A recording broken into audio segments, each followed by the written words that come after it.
May I please have everyone's attention? Before the meeting begins, we ask that everyone please silence your cell phones.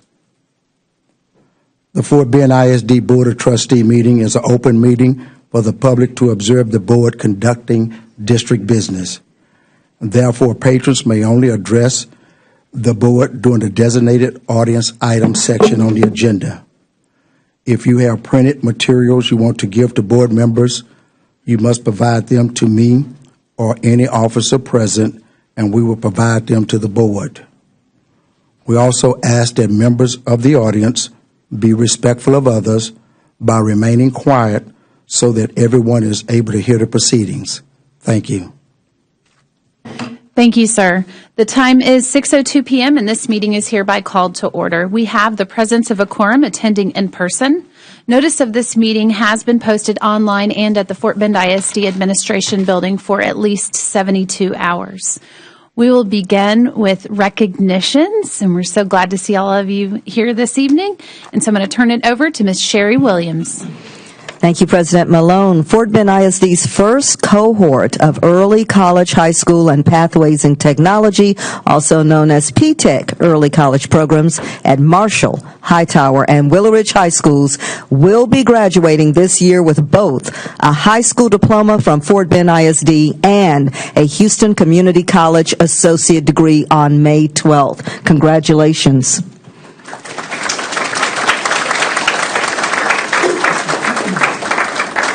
This evening, we would like to recognize these students' accomplishments. First up are the early college graduates from Marshall's Early College High School model. It's a blend of high school and college coursework that gives students the opportunity to earn up to 60 hours or 2 years of tuition-free college credit while earning a high school diploma at the same time. Calling the names will be the Dean of the Early College High School at Marshall High School, Dr. LaTanya Waters.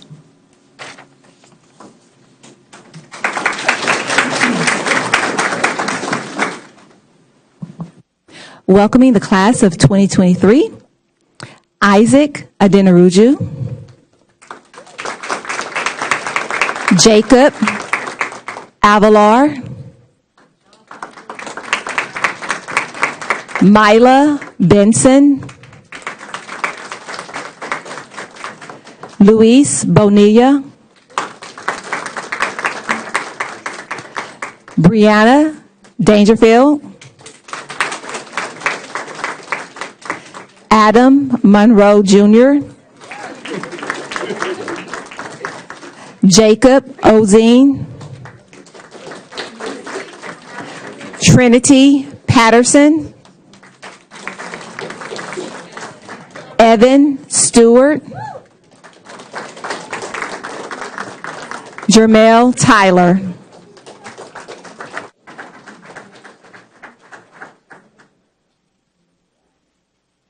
Elena Fletcher.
All right, next we would like to recognize the P-TECH graduates.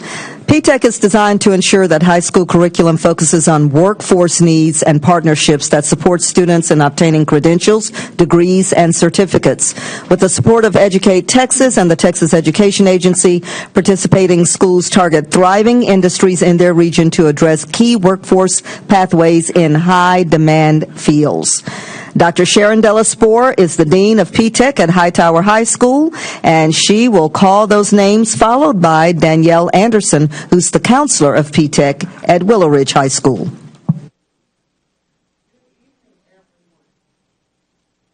Good evening, everyone. I am elated to introduce to you the Elite 18 of Hightower High School's P-TECH program. We have 13 with us tonight. First, we're going to start off with Victoria Butterunde, Robert Gaines, Christina George, Ashley Guzman, Madison Morgan, Christina Wynn, Blossom Njoku, Blessing Nwina, Marion Aleon, Jubamal Reggie, Sienna Thomas, Sergio Tovar,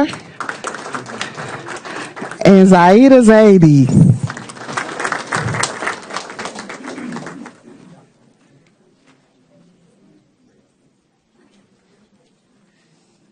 And we wish to give special appreciation to our principal, Mr. Andre Roberson.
And before Ms. Anderson comes up to announce our P-TECH grads from Willow Ridge, let me recognize Principal Sanders from Marshall and Principal Roberson from Hightower, and Dr. Roberts from Willow Ridge. Thank you, principals. Come on up, Ms. Anderson. All right, good evening. All right, so first we have Sandra Avila Martinez, Edwin Bonilla, Chelsea Canales, Allison Cantu, our valedictorian Ariana Coronel, Natalie Flores Carbajal,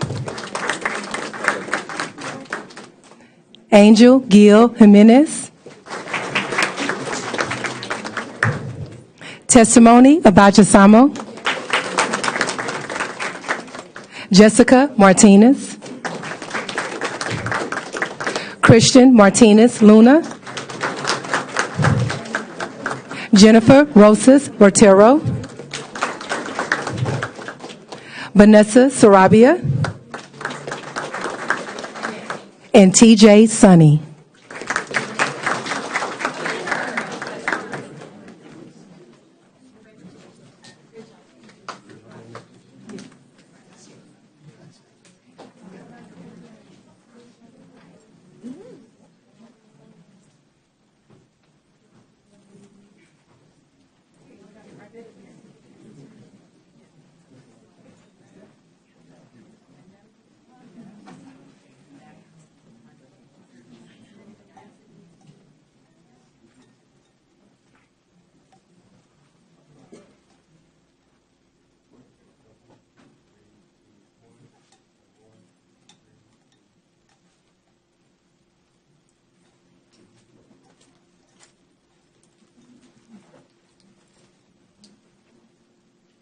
Another round of applause for our students and their parents.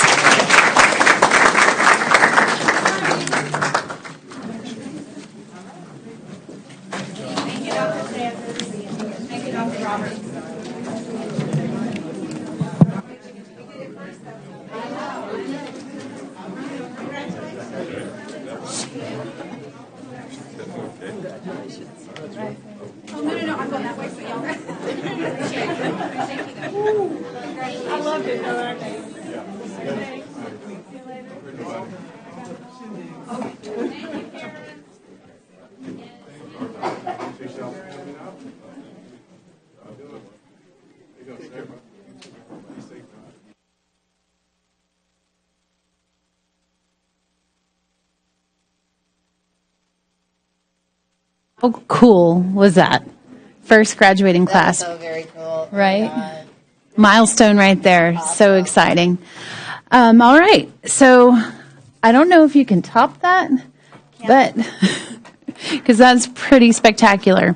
But usually you have a lot of great things to share with us. So we're going to carry on with the superintendent's update and take it away, Dr. Whitbeck.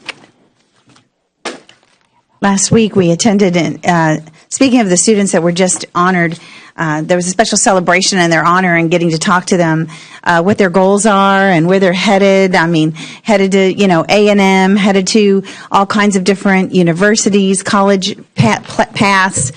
It's exciting. So, all right. Well, lots of success in our district. This last weekend, I was out and about to an event I had never attended before. It is the second annual Bookapalooza. And you say, what is that? It was hosted at Clements High School, and it's an immersive literary experience with costumes, characters, and several authors and illustrators all making appearances. There you see the Bush High School students, and there is the plant eater from the old Little Shop of Horrors. So every type of genre was represented. There was an illustrator there who worked on pop-up books. So families were all over. It was packed, exciting event. It is thanks to Fort Bend ISD librarians and their partnership with the community and also the Department of Academics. So great success there. Look forward to year 3. Dulles Academic Decathlon participated in the national competition. You can see there, they took 3rd place in our nation. Wow. So if you recall back in March, they won the state title for Texas for the 7th year in a row, and that is a record. Kudos to their coaches Kelsey Halfin, Andrew Hartman, Mark Rosenbaum, and Casey Johnston, and of course, Principal Corey Stewart. We are extremely proud of them. So congratulations. Moving on, more success. Bush and Kempner made Fort Bend ISD history in one-act play competition. So for the first time in our history, we have 2 schools headed to state one-act play. They are Kempner and 6A champs Bush High School. They are seeking a repeat as state champs with their performance of The Forgotten Prayer. Their directors are Destiny Miller and Jason Barron. And by the way, The Forgotten Prayer is an original script written by our own Miss Miller. Kempner High School will compete in the 5A category with the performance of The Glass Menagerie.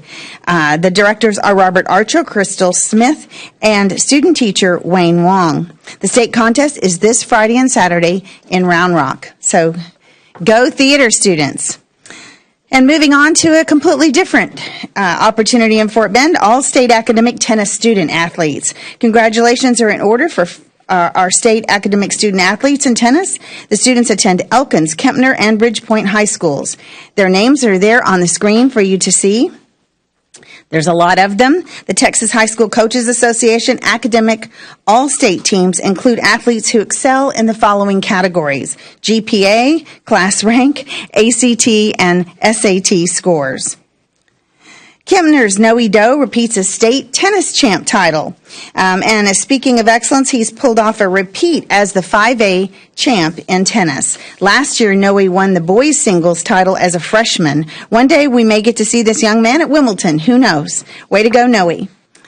Destination Imagination, FBISD's Indestructibles DI team from Cornerstone Elementary will be competing in the Global Finals May 20th through 23rd in Kansas City, Missouri. The team placed first in Gulf Coast Regional Tournament in the Technical Challenge. Congratulations and good luck to the Cornerstone Chameleons. Impact Award presentation this particular month was bittersweet for all of us who were there. We presented this award, and we did it in memory of Sartarsha Middle School Executive Assistant Donna Conrad. She passed away on April 7th after a courageous battle with metastatic breast cancer. Principal Charlie Oglesby nominated Ms. Conrad because of the lasting impact she's had over 16 years in Fort Bend on her coworkers and students. And we were honored to present the award to Mr. Conrad, the immediate family who were all there. She worked in Sartarsha for the 16 years in various roles, literally working her way up the system as a paraprofessional on the campus. And our hearts go out to all who loved her, and I believe that she worked up until very, very near the end. So great opportunity to honor a very special employee. And you saw that we have honored our P-TECH and early college ceremony. And just as a reminder, these young people are from Hightower, Marshall, and Willow Ridge, and they've earned associate's degrees, professional certifications, and we are just so excited about their future. So last week it was a very fun night celebrating them, and I'm glad that they were able to be honored in our boardroom as well. And in closing tonight, just a reminder, early voting ends tomorrow. We do have our bond election on the ballot, as well as 3 Board of Trustee positions, and we want to encourage our community to let their voice be heard and to go out and vote. And with that, Madam President, I'm finished. Thank you. All right. Thank you for sharing the update, Dr. Whitbeck. We'll now move on to public comment, and there are 2 speakers this evening. The board encourages and welcomes comments and input from our patrons. Please limit your comments to 3 minutes, and please refrain from mentioning a student or employee's name when voicing a concern or complaint, as board policy provides alternative procedures through the grievance process policies, GF local or DGBA local, to seek resolution of complaints. I will read the name of the person registered to speak and share that they have 3 minutes to make their comments. Once the speaker starts their comments, the board secretary, Dr. Gilliam, will announce when they have 30 seconds remaining. Once the 3-minute time limit has expired and whether the speaker has concluded their comments, Dr. Gilliam will announce that the speaker's time has elapsed. I then ask that you return to your seat. Our first speaker is Miss Stephanie Brown. Good to see you, Miss Brown. You, ma'am, will have 3 minutes. Hi, thank you. I would just like to say thank you to the board for all you do. We appreciate the time that you spend trying to make our schools better. What I wanted to speak about is something that's on the agenda, and I don't know how much that you guys have done with it yet, the ranking. When you do consider, and I know that you're considering changing the policy, I just wanted to give input that the Marshall, the Hightower, and the Willow Ridges early college and P-TECH programs are not necessarily like the GT and the AP courses. So I don't know how you're going to weight that if you consider changing the, how you do the ranking, because I think the last time you guys spoke about it and some of the parents and students spoke about it, how it was unfair to have students that were in the programs and academies to go back to their schools, and then they outrank the kids that are at that campus. So I just wanted to just kind of put a little input in there that when you guys, start to think about how you're going to do that, if you do that, that the kids that are in those programs, the P-TECH early colleges, are not placed into those programs based on their academic excellence. Actually, those kids are supposed to be placed in those programs based on kids that may not have necessarily have the opportunity to attend college. So their weights should be a little different, and I don't know how that is, but maybe when you start making changes, kind of get the input of more of the community and people that are kind of familiar with how that goes before the final decisions are made in the ranking. And I also wanted to kind of reiterate on something I said at the last meeting, how I do agree that it's unfair in many ways for kids that be at a campus 4 years and then have their rankings taken away from them, because that happened a lot of times at the Willow Ridge and Marshall feeder patterns, where we've seen people actually have buses or vans and they actually carpool over to those schools in the past and have taken away those rankings from those students that have been there 4 years, and they come over the last year and then they, take their top 10% away.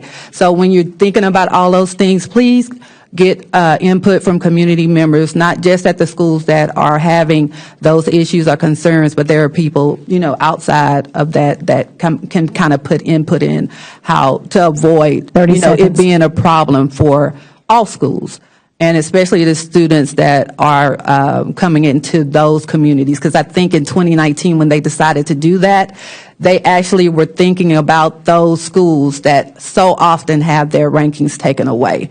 So thank you, and whatever your consideration is, please consider all of the communities, and maybe perhaps we can get some kind of community-wide parent input or something where we can get together and meet and discuss how things are going to be taking place all over the district. Thank you. Thank you, Ms. Brown. We appreciate you being here this evening. Our next speaker is Dr. Talisa Edwards. Welcome, Ms. Edwards. We're glad to have you as well. And you too, ma'am, will have 3 minutes. Is it already on? Okay, thank you. Good evening. My name is Talisa Edwards. My husband and I have lived in our home in Fort Bend County and have been zoned to FBISD schools for over 20 years. My 3 children have attended Fort Bend ISD schools. 2 of my children currently attend Hightower High School as 9th grade and 11th grade students, respectively.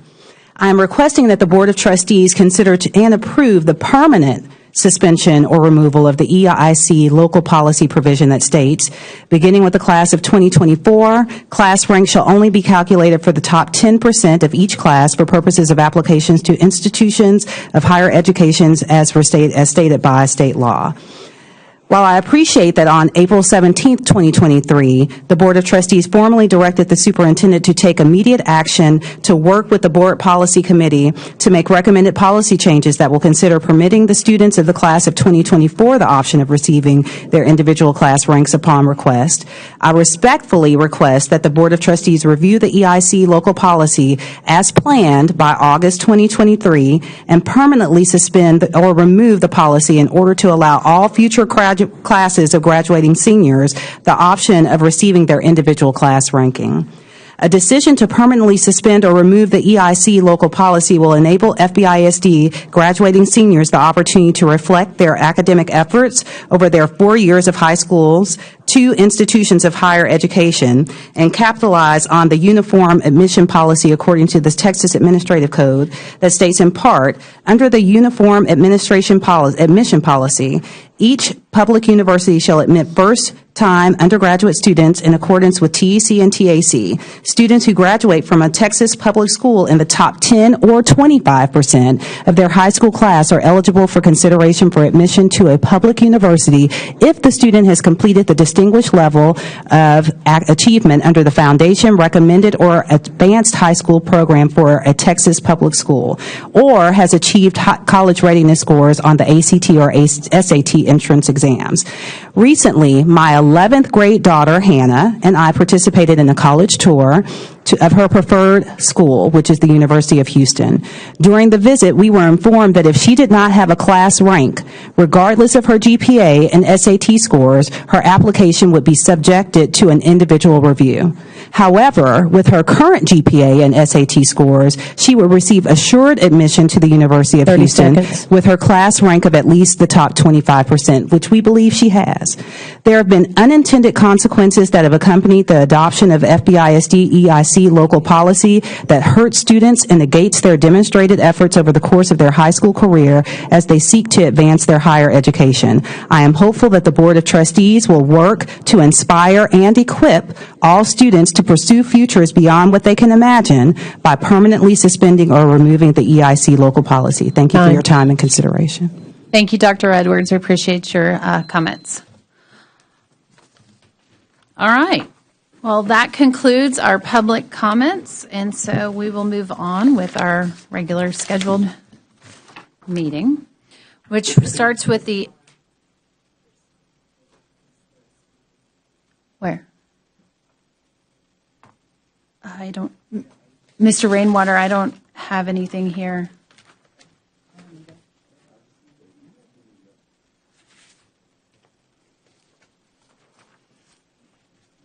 Who was the email? Officer,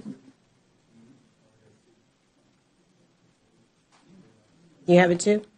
he said he only has 2. Oh.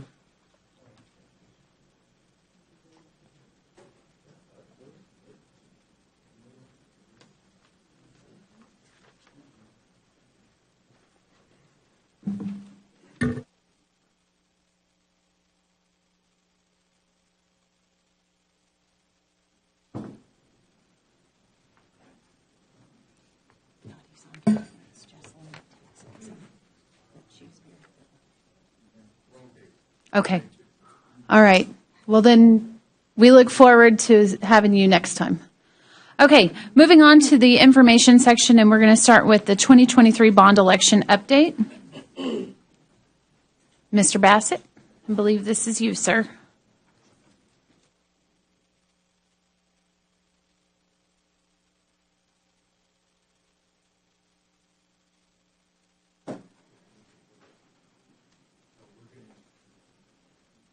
Thank you, Madam President, members of the board, Dr. Whitbeck. So we're going to show the bond video, and then I'm going to make some comments, and then we'll take any questions that y'all may have. So let me get to that. Fort Bend ISD is the 6th largest school district in Texas, and for the first time in its history, enrollment this year has exceeded 80,000 students. 84% of the district schools earned A and B ratings from the TEA. The district is at or above the state and Region 4 in all tested subjects and grades. Fort Bend ISD has 75 National Merit semifinalists, more than any other school district in the region. FBISD students are state champions in athletics, fine arts, and academics. The Dulles High School Academic Decathlon team has claimed the state title 7 years in a row. They are ranked number 2 in the nation. With more than 12,000 employees, Fort Bend ISD is the largest employer in Fort Bend County. The district has 100 buildings and facilities, including 51 elementary schools, 15 middle schools, 11 high schools, and 5 specialty schools across 170 square miles. Fort Bend ISD currently maintains 13 million square feet of building space every day. Some of its 82 campuses are rated in critical condition due to outdated systems and structures that are past their useful life. The average age of Fort Bend ISD schools is 28 years old. The district has not held a bond election in 5 years. On February 16, 2023, Fort Bend ISD's Board of Trustees voted unanimously to call a $1.26 billion bond election for May 6th. Over 90% of the dollar value of the 2023 bond program is dedicated to addressing aging facilities, infrastructure, and growth. This bond is the continuation of a district-wide master plan to transform our facilities to provide safe and modern learning spaces and tools for teaching and learning. Every campus will be impacted by this bond election. Let's take a look at the bond's 3 propositions in A, B, C order. Proposition A is for approximately $1.18 billion. Half of that amount, $591 million, will be used to address aging schools and facilities. Nearly half of the district schools are more than 30 years old. Proposition A would allow for capital repairs and upgrades to HVAC systems, roofing, electrical, and plumbing, to windows and lighting to keep schools safe and more energy efficient. These projects are intended to bring older schools up to the same standards as newer schools, making them more comparable for all students across the district. Proposition A also includes approximately $223 million to rebuild Clements High School at its current site. The school building is 40 years old, and although safe for occupancy, the building has major structural issues and a sinking foundation. There are visible cracks in the floors, walls, sidewalks, and in the plumbing. Electrical systems are outdated. The new campus will be energy efficient and highlight sustainability with mechanical systems throughout the building. Educational spaces, including science labs and band and orchestra halls, will be designed to current standards. Fort Bend ISD's Master Facilities Plan has identified 4 elementary schools that are past their useful life. The average age of the 4 school buildings is 45 years old. Proposition A includes an estimated $94 million to rebuild 2 of them. Briargate Elementary will be rebuilt and Blue Ridge Elementary will merge with it. Mission Bend will be rebuilt, and Mission Glen Elementary will merge with it. The new schools will have 1,000 student capacity with art rooms, music rooms, gymnasiums, libraries, open concept interiors with natural light and collaboration areas, new technology, and safe, fenced-in play areas. The new campuses will be designed with community input and feedback and will blend with the residential surroundings, providing a safe pathway for students to walk, bike, or ride the bus to school. To accommodate growth, Prop A includes approximately $82 million to construct a new middle school in the 521 corridor, about $18 million to renovate Ferndale Henry and repurpose it for use as a Southeast elementary school, and approximately $46 million for a new elementary school to address growth in the Harvest Green area. Fort Bend ISD transports 35,000 students each day across 26,000 miles. That's greater than the circumference of the Earth. The growth in the far southeast portion of the district requires additional buses, and almost half the district's fleet is more than 10 years old. The bond would allow for the purchase of up to 35 new buses with safety features like seat belts in every seat and air conditioning. The district's last transportation center was built 25 years ago when Fort Bend ISD's enrollment was only 49,000. Today, it's more than 80,000 students and is projected to increase. More kids means more buses. More buses means more bus maintenance time and space. A new transportation facility in the southeast region will provide additional work bays for mechanics, and locating it in that area will result in fewer miles traveled to provide bus service. Prop A includes approximately $28 million for new buses and the new transportation center. The proposition also provides an estimated $30 million for safety items like additional campus security cameras and floor-mounted door locks, replacement doors and hardware, new intercom systems to ensure proper emergency communications, replacing fire alarms and aging police vehicles, plus adding standardized weapons and response kits for officers. And one more item in Prop A. Fort Bend ISD's IT network supports more than 90,000 students and staff members in 100 buildings daily. The current industry lifecycle for networks is 5 to 7 years. The district's IT network is 8 years old and has become outdated. Proposition A of the bond allocates approximately $67 million for technology infrastructure, including updates to the district's network. This includes refreshing more than 8,000 Wi-Fi access points, enhancing campus networks, and increasing the bandwidth district-wide. Proposition B. The industry life cycle for desktop computers is 4 or 5 years, and it's even shorter for laptops. Many of the computers purchased with the funds from the 2018 bond are approaching the end of their life cycles. Proposition B includes an estimated $52 million to refresh the supply of student and staff computers. State law requires that computer devices be listed separately on the ballot from technology infrastructure items. Proposition C. Fort Bend ISD currently has one natatorium and one practice facility to serve all students across the district. There is no facility in the southeast region. Students in that area spend a significant amount of time and mileage traveling to the existing swim centers. Proposition C of the bond includes approximately $23 million to build a natatorium in the southeast region, providing comparable access to an indoor swim center in the area for competition swimming and diving. A successful bond election authorizes the district to pay for construction and capital renovation costs.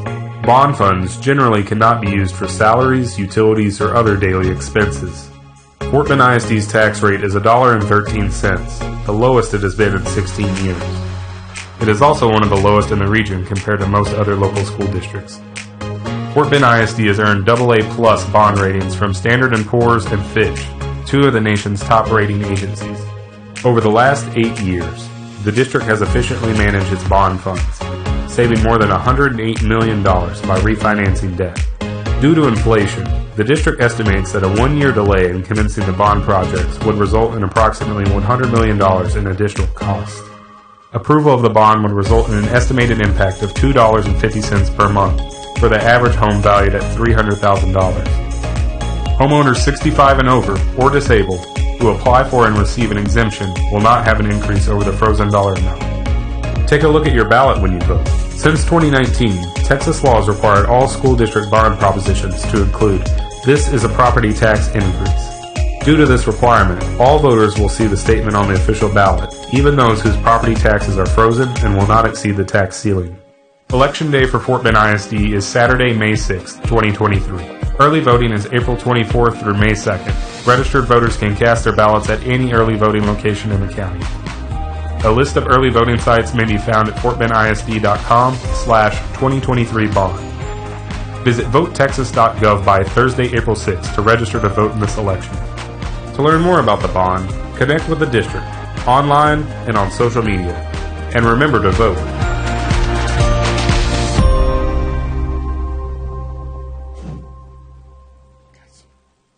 Okay. All right. So, here we are. We got one more day of early voting. So a lot of voting's taken place. I think the total votes are over 8,000, I think we saw, one of the last counts I saw. We're in the middle of an election that's also low turnout. Okay. And some of the challenges that we have, especially, I think our days of, 75% wins are over because, we had a bond in 2014, 2018, 75% on both of them. But, one of the game changers is the fact that we had the new ballot language saying that this is a property tax increase at the bottom, and we've been trying to get the word out there about that. One of the difficult things we're encountering is with April, all of the property tax appraisal information went out, and so people saw some huge increases across the board. Mine was just massive. But anyway, but let me just talk about something else. So one of the mistakes I think we made during the TRE, the VA TRE, is that we didn't explain what a no vote meant. Okay. And so why am I saying that? When somebody votes no to something that we have out there, they're actually saying yes to something. So let me just talk a little bit about what folks would be saying yes to. One of the items on there is security. There's a lot on security, $30 million for security. You're saying no to having those enhancements. You're saying no to rebuilds for the Briargate Elementary and also Mission Bend Elementary. And that's a little bit disheartening to me because those two communities have not had new schools in a long time, yet they were there in these other bond elections for all of the other communities that have had brand new schools. And so that's a bit disheartening. We're also saying no to, or saying yes to overcrowding at Thornton Middle School, because we do need another middle school in the 521 corridor. The other elementary schools in the 521 corridor, since we're not going to repurpose, we wouldn't be adding on at Ferndale Henry. And then also you're looking at the potential overcrowding in the Harvest Green area. Also, on the bus side, we're going to have this tagging system in there, that I think will really give good customer service to our parents. So we'll be saying no to that. And then also no to device replacements. Okay, I mean, we have a lot of computers that have been funded, through bond funds, and we have a full replacement plan in Proposition B. And then also just along those lines, when it comes to technology, we're saying yes to having an unstable network, because that's what we have right now. Whenever I've gone out speaking to the teachers and I ask them about the network, and they all, have you had any issues? And they all nod their head. And this is even at the end of the day when they're tired, they're still participating in that. So saying yes to an unstable network, and that's causes difficulty for us because now we're mandated to have online STAR tests. Okay, so this isn't just paper and pencil anymore, and we did have some issues recently. And so some of this relates also just to teacher pay. And when I've been out talking with the at the campuses, usually the teacher, it's at the end of the day, some early in the morning, but usually it's the end of the day. The teachers are tired. The last thing one is to listen to me talk about the bond.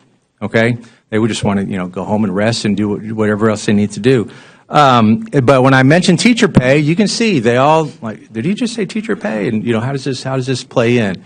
So there is not a direct impact on teacher pay. Okay, we know that we cannot spend bond funds for teacher pay, for utilities, for pay for any of the rest of the staff. But how it does impact is that because it's been 5 years since we've had a bond, and even in that time, even in bond 2018, we left hundreds of thousands of priority ones on the table, things that could have been funded, should have been funded, that weren't funded.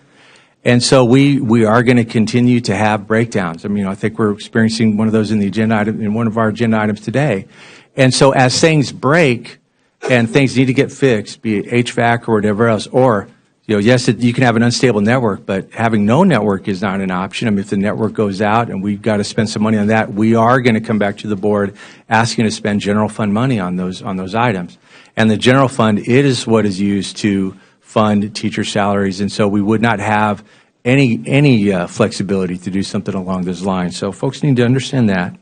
Then finally, I think one of the things that does worry me is that our district reputation would suffer on the heels of an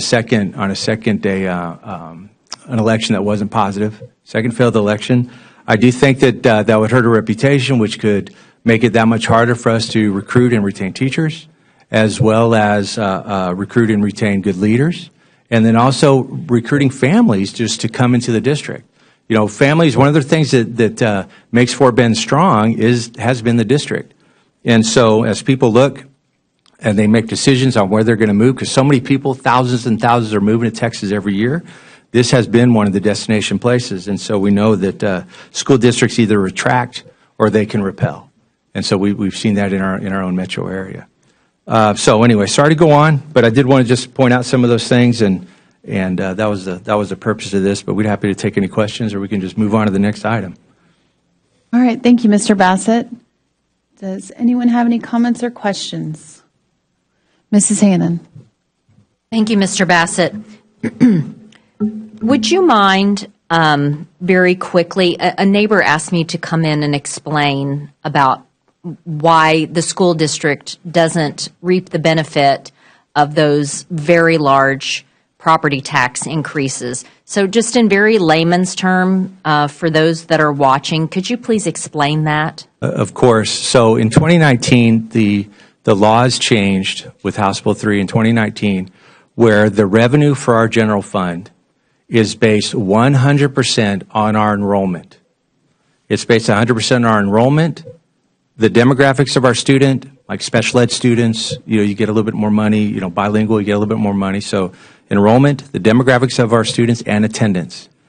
And if those three things were the same one year and the same the very next year, we will have the same revenue as the district in the general fund.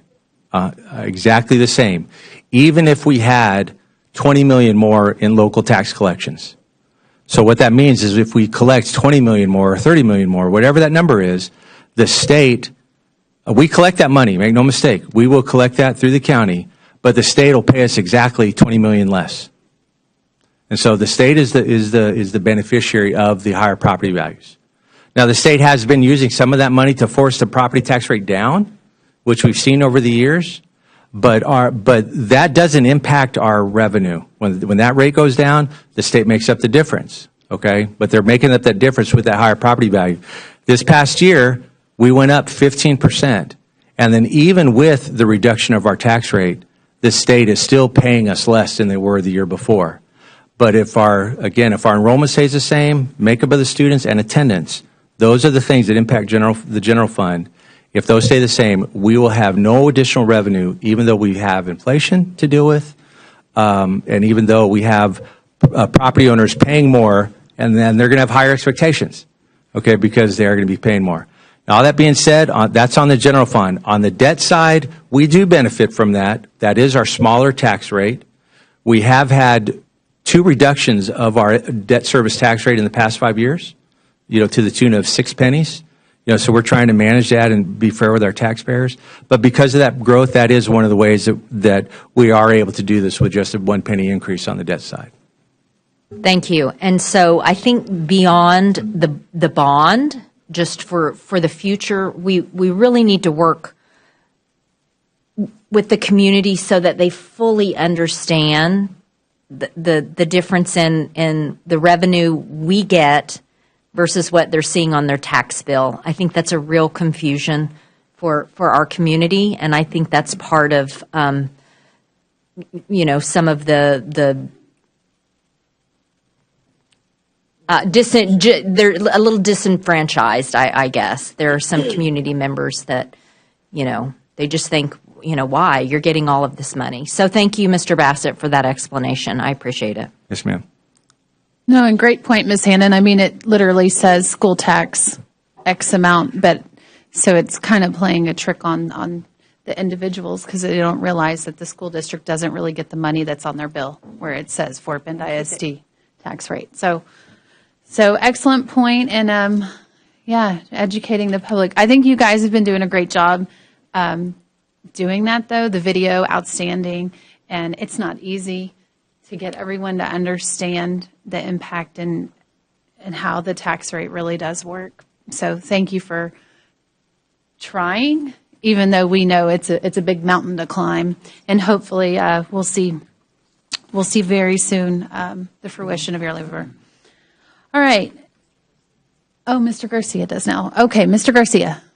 Thank you, Madam President. I'll be brief. I wanted to commend the district on all of the information that they've been putting out. I know a lot of, I think the criticism from the VATRE was they weren't getting enough information or they didn't understand the information. One of the criticisms that I'm getting now is we're getting too much information, but I think that's a lot better than the alternative is not knowing what you don't know. So getting out, reminding folks to vote. We knew it was going to be a low turnout election this year, so trying to get folks out. We got to get staff and teachers out to vote. That's going to be very, very important. So thank you all for all the work that y'all been doing. I know it's been running 1 million miles a minute. I did want to ask one question. I think on the video it said saved $108 million in the bond programs by refinancing their debt. I assume that's since 2014, 2018. Does that include the commercial paper program? That's sort of separate. That's additional savings on top of that? So the commercial paper program is separate from that. That's additional savings of like $23 million since 2016, since that's been implemented. But those refundings are $108 million since bond 2014. And for those who don't understand the refundings, that's basically the savings that you have when you refinance your house. You know, so just like you refinance that, we always look for opportunities to refinance our debt. And so we've been able to save $108 million by doing that. Thank you. That's all I had. And if I can add to what Steve just mentioned on the refundings, currently about 77% of our total debt outstanding is callable, meaning that we have the ability to do future refundings on that. So that's important to remember when you consider it's over $1 billion in debt that we have outstanding. A large percentage is callable. Thank you. Thank you, Madam President. All right. Thanks, Mr. Garcia. Thanks, Mr. Gwynn. And I think that sums that up. And other than that, if you're watching, please go vote. Take your friends to vote. Take your neighbors to vote. Everybody vote, vote, vote. However you choose to vote, I support it. Just vote. Hope you support the bond, though, too. All right. Moving on to our next item. And that is the review section of this agenda. And we'll start with item A, review the proposed adoption, revision, and deletion of local policies, EHBC local and EIE local. And I'll ask Mr. Wilbanks, if you don't mind, giving a brief overview of the two policies for the full board that the policy committee has worked on. Thank you, Madam President, board members, Dr. Whitbeck. Tonight we have for you two policies that are related, both policies EHBC and EIE local. Changes are prompted by House Bill 4545 from the 2021 session. Policy EHBC is regarding accelerated instruction. We've added a philosophy, and then ultimately we've provided House Bill 4545 required language regarding accelerated instruction, as well as the new required accelerated learning committees, which is the primary function of policy EHBC, located on page 7 of your board book. Board policy EIE addresses retention and promotion. And the large issue in policy EIE is the removal of outdated provisions regarding grade placement, the grade placement committees and grade placement testing. You'll see those sections removed at the end of that policy. As we normally do when we review policies, we also look for other provisions to ensure that they are in line with our district. And there are some changes. I just draw your attention to first on page 10 of your board book, page 3 of 7. When we talk standards for promotion for pre-kindergarten and kindergarten, this is probably the most substantive change to this policy, and it is formally pre-kindergarten and kindergarten students, policy provided they would not be retained. And this switches to only pre-K and then moves kindergarten to the same promotion standards as first grade. So you see that on page 3 of 7 there. There was some discussion regarding middle school promotion retention standards, but those have not been changed. Policy committee spent a good deal of time looking at those, and ultimately those are remaining the same. And then finally, I'll draw your attention to page 5 of 7, page 12 of your board book. It appears that there's a change to high school, but that really is formatting. We've changed that to a table to make it a little bit easier to read, but there's actually no change there for high school classification requirements. As you look there, you see the end of the policy in a lot of red. Those are those provisions regarding grade placement committees that have been removed since they're outdated. With that, I would be available for any questions that you may have. Thank you, Mr. Wilbanks, for the brief overview. Yes, Mrs. Hannon. I just have a comment for the rest of the board that aren't on this committee, that staff, including Mr. Wilbanks, Ms. Hubbard, and Dr. Lawson, they brought us some data to look at what various other districts are doing based on their EIE local, and they actually brought us some student data, which guided what we have in front of you now. And so while some districts the policy may not mirror this, I feel really confident in that data that they brought us that our policy is addressing our student needs. And I just wanted to share that with you and thank the staff personally on that, for that information. Thank you, Ms. Hannon. Great point. And I think with the student data, what she's referring to on the retention is some districts are honestly a little bit more lenient within their policies, and Fort Bend is not. However, once we looked at the student data, it made it very clear that it wasn't necessary to change the policy to increase leniency with retention, because it's frankly not a problem in Fort Bend ISD. Our students are passing, and the success rate is extremely high. Do we have any questions from the board or Mr. Hamilton? Thank you, Madam President. So I just wanted to say I've expressed this to the staff, and then also just want to thank the staff for some information that they brought to my attention reminded me of something from my childhood in Arkansas. My parents are both retired teachers, and so the running joke in education in Arkansas is thank God for Alabama, Mississippi, and Louisiana, because those are the 3 states at the time that were lower than Arkansas on the state education rankings. So a bad education joke there. But they brought to my attention that Mississippi, that was not the part that they brought to my attention, that was just my joke. But they pointed out that Mississippi has been making some waves in education news by kind of, I guess, surprising people with positive academic results.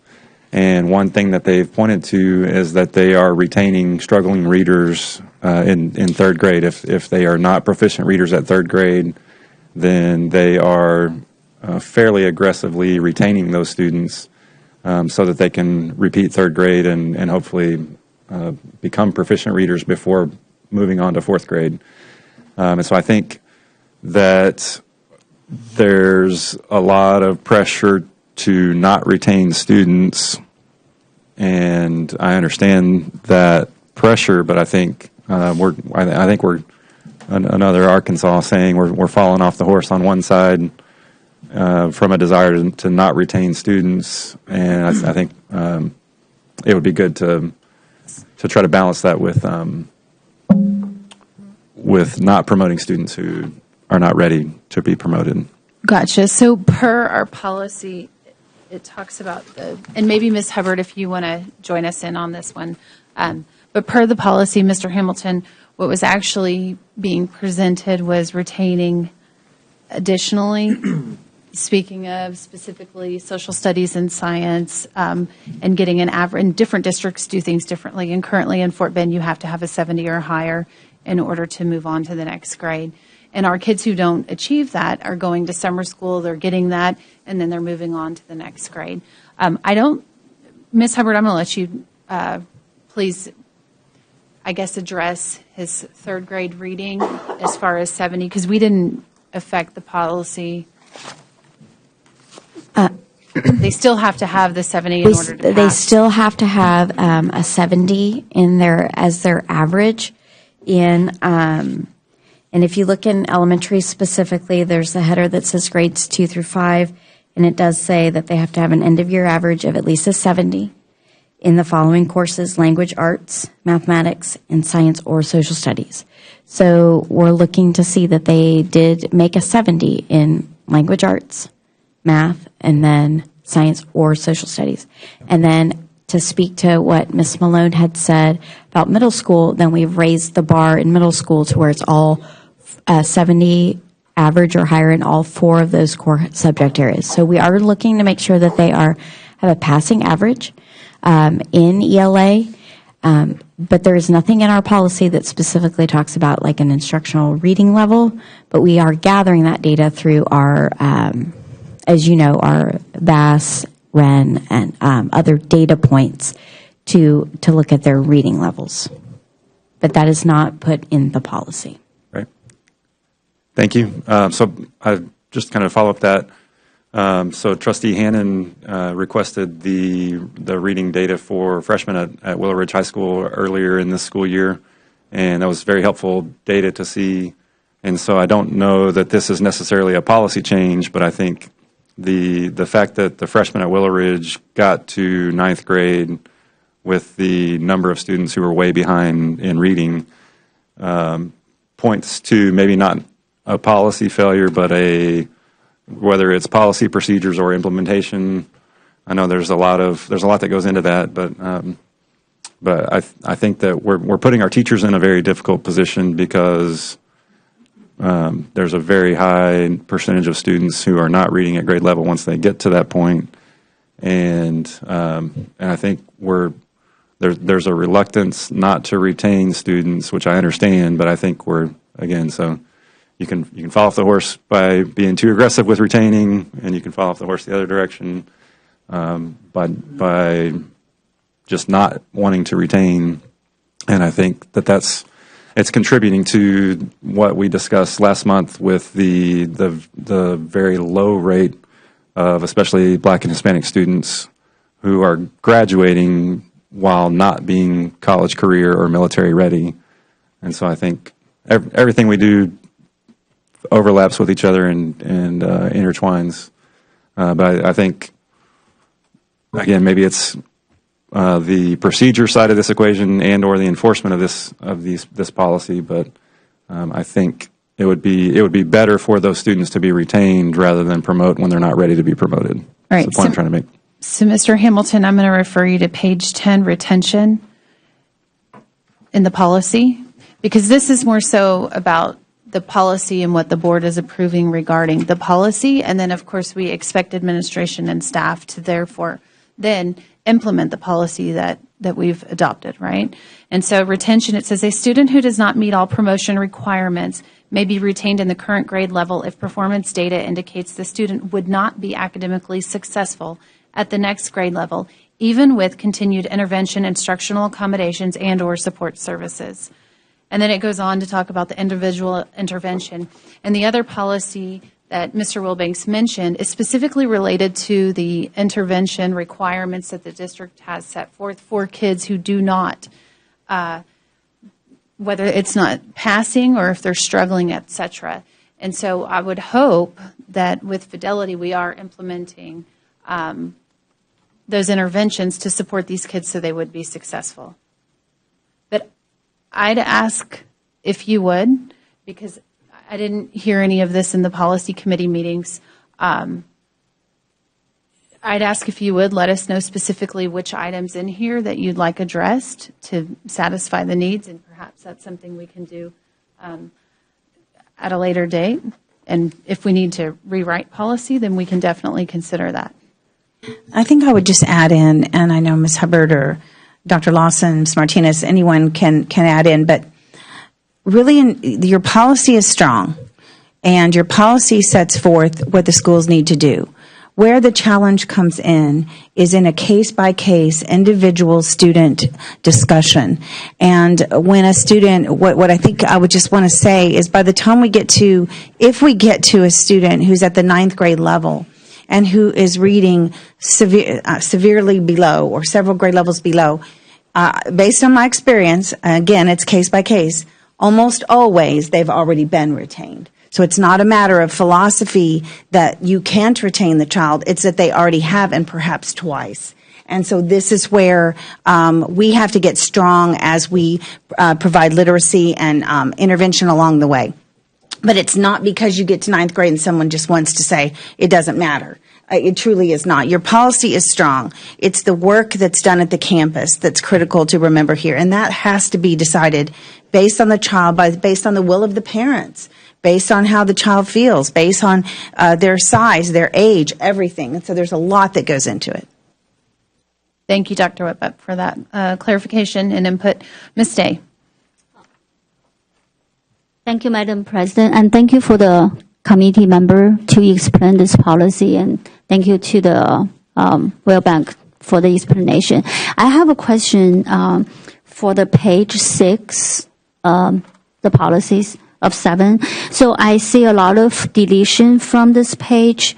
For example, there's a state mandate assessment. Can you explain to me what's the reason we are removing that? Sure. Throughout those portions, you see GPC referenced a lot. Basically, every paragraph references a GPC. Well, that's the Grade Placement Committee. House Bill 4545 essentially removed those requirements and replaced it with that accelerated instruction that we see in the other policy, EHBC. So, okay, thank you for that. So does that also the reason we are removing the standards for promotion upon appeal? Because here I see the reason if the parents appeal, there's a process, but now we're removing all this. Can you elaborate on that? Yes, and I'd also like to go back to that section that you talked about where it said state mandate assessment. In that line, do you see how it says statewide assessment instrument for third testing opportunity? In the previous system, if you recall, there were 3 testing opportunities in 5th grade and in 8th grade in order to get promoted. Those have been eliminated in the new system. So the system of testing a 5th grader who was not successful on STAR 3 times is no longer available. They only test the 1 time. If they're not successful on their 5th grade math STAR test, then it goes to a accelerated learning committee, which is outlined in the previous policy EHBC. So all that terminology that Mr. Wilbanks was talking about is now in EHBC, and it aligns with the stipulations of House Bill 4545. Okay. Thank you. The reason I'm asking this, actually, I share the similar sentiment with Mr. Hamilton, because I remember the same data. I think we have students graduating, but then we have the college, their readiness data. There's a gap. So I also feel it's hard for the students when they don't have a solid foundation, and if we keep moving them along. But like Dr. Wayback said, it's not necessarily the policy, right? So it's really how we implement and execution of the policy. I just want to bring this because it's super important. I heard Ms. Malone mention for BNSD we have a great student performance and graduation. We help students' performance. That's all great things. But I just want to make sure we have the policy to make sure that's actually happening. We give the students and the teachers a fair evaluation. So that's really, so based on, I wanted to refer back to the policy committee. So do you feel comfortable and confident this will help the students to reach that goal? I feel confident in this policy. The item that was presented to us where we did not take it was the one where essentially it was watering down retention, and it's consistent with some other districts where kids did not have to pass science or social studies. And in Fort Bend, we actually have a higher bar than the districts around us. And so we didn't want to lower the bar. And that actually goes to Mr. Hamilton's point with wanting to raise the bar for kids. And Fort Bend already has a higher bar. And like I said, we decided based on the data, it didn't make sense to change our policy for that small amount of children. We want to keep our bar as high as we can. Thank you for that. And also, I want to thank Ms. Hanna to mention the data. Is there a way, can I get some data as well? Mainly, I wanted to know when students, they need help, go to summer school, do all the students after summer school, do they reach 70 or above? Do we have a data for that?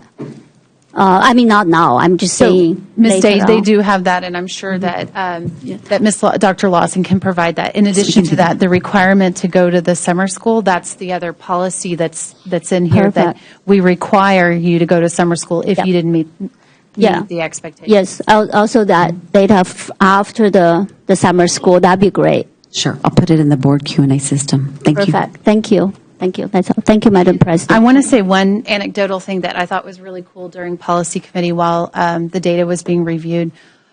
One thing that was neat is we were looking year over year. And so, for example, you're talking about 9th grade, 10th grade, and if it's the same students over and over. And as they were reviewing the list, Ms. Hubbard is the one who was reviewing it, going back and forth. It was not the same students year after year consistently, which was exciting because we knew then that the summer school and the intervention was effective because the same students were not failing the same courses year after year. So just wanted to food for thought and just share that. All right. Anything else, Mrs. Hannon? Yes. I wanted to follow up on I almost called you Dr. Hamilton. That would be wrong. Mr. Hamilton and Ms. Day. And so I'm confident in this policy, but I wanted to say I requested specific data on Willow Ridge literacy because I'm concerned about the targeted improvement plan they're in.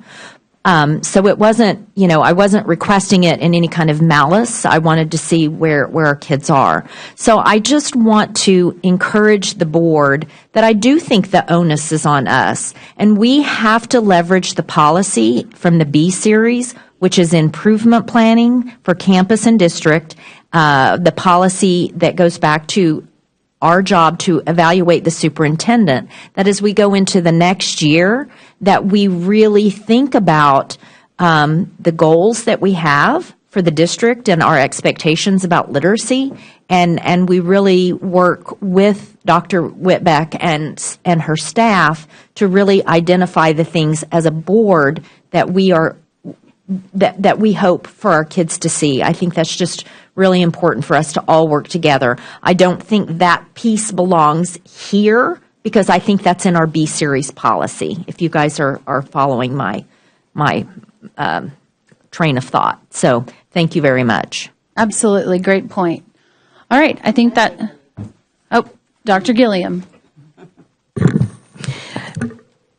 And I want to come across as very supportive of everything that is written here. So I'm going to come to the other side of it. When we're looking, I've highlighted the district shall provide accelerated instruction in accordance with the law if a student fails to perform satisfactorily state mandated test, okay? Accelerated instruction shall be in addition to daily classroom instruction and should be designed to assist the student in achieving satisfactory performance. When I read these items and we take our most at-risk campuses, it is exceptionally hard because of the amount of students that need this help. So I would like to see, Dr. Whitbeck, some type of action plan because it is very common to see some schools with, it's not just 10%. It might be 55%. It might be 60% of the students, and that could be 60% in the 9th grade. It could be 60% in the 3rd grade. And how do we really track that to make sure that we are making progress? And that would go back to the data conversation. Are we really tracking from one grade to the next. So we get to third grade, and we see that there are students that need some help. How do we know, and are we tracking from third grade to fourth grade what that progress is, from fourth grade to fifth grade? And really looking back at the third grader when the third grader finally gets to ninth grade. And so I think, and this would just be one of those, and that would be in the targeted improvement plan for some of the campuses, so that we can really measure, and we know, again, we know how to do it, we know it works, and so then we then now have a plan, rather than, I don't want to say it's a wing and a chance, because I don't think we do that, or a wing and a prayer. I don't think we do that, but I'm not sure if we really know the number one program or curriculum that we know will move students. And that's just my opinion. I'm not sure if we have that yet. I haven't heard about it yet. Thank you. Okay, thank you, Dr. Gilliam. All right. I think the administration is pulling item B. We're going to move on to item C, review the lease with the Walden School and authorization for the superintendent to negotiate and execute the lease agreement. Do we have any discussion on that one?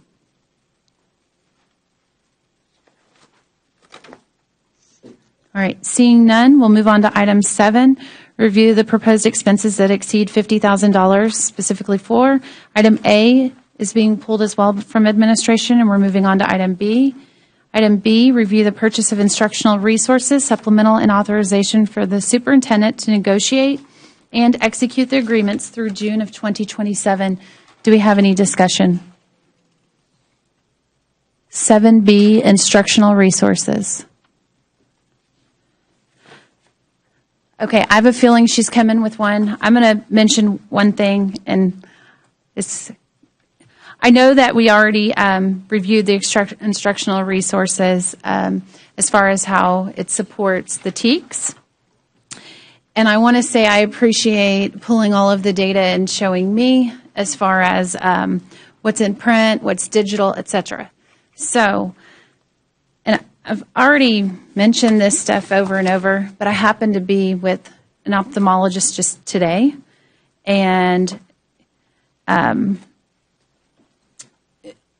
then as I talk to kids, and some kids tell me they're 100% online and they're on a computer all day long, and I don't know, in Fort Bend ISD, there are kids who tell me that they are on a computer all day long. And I don't know how we track that or know that, but as I look at the instructional resources and the amount of money we're spending, I know I sound like a clanging gong because I say this every time, but I really am concerned with it. And so when I looked at the American Association of Pediatric Ophthalmology and Strabismus, one of the biggest things is that myopia is worsening in young children. Young children are needing glasses at significantly earlier ages. In addition to that, their prescriptions are much stronger today than they were 10 years ago. And within the last 2 years, it's worsened significantly. And just hearing doctors in Sugar Land tell me today how their patient volume in young children has increased significantly is concerning. In addition to that, watching a kid who maybe would go from like a -2 to a -3 over a course of a year is now going from -2 to a -4. And I know that there's a direct correlation with smartphones and digital learning. And so my question, and I don't expect for you to have the answer right now, but I definitely wanted for the record that I'm asking about this information. I want to know, how do we know how much our kindergartners are using digital devices? How do we know how much, second through fifth grade, high school, et cetera? It also mentions that these eye issues cause headaches.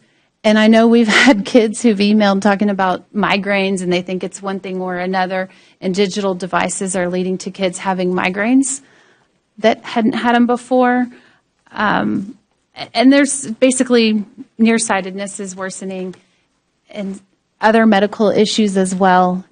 And so I just want to know how are we as Fort Bend ISD contributing to the kids in our district in some of these medical issues? Is this real or not here? And when I hear local doctors tell me it is real, I'm concerned.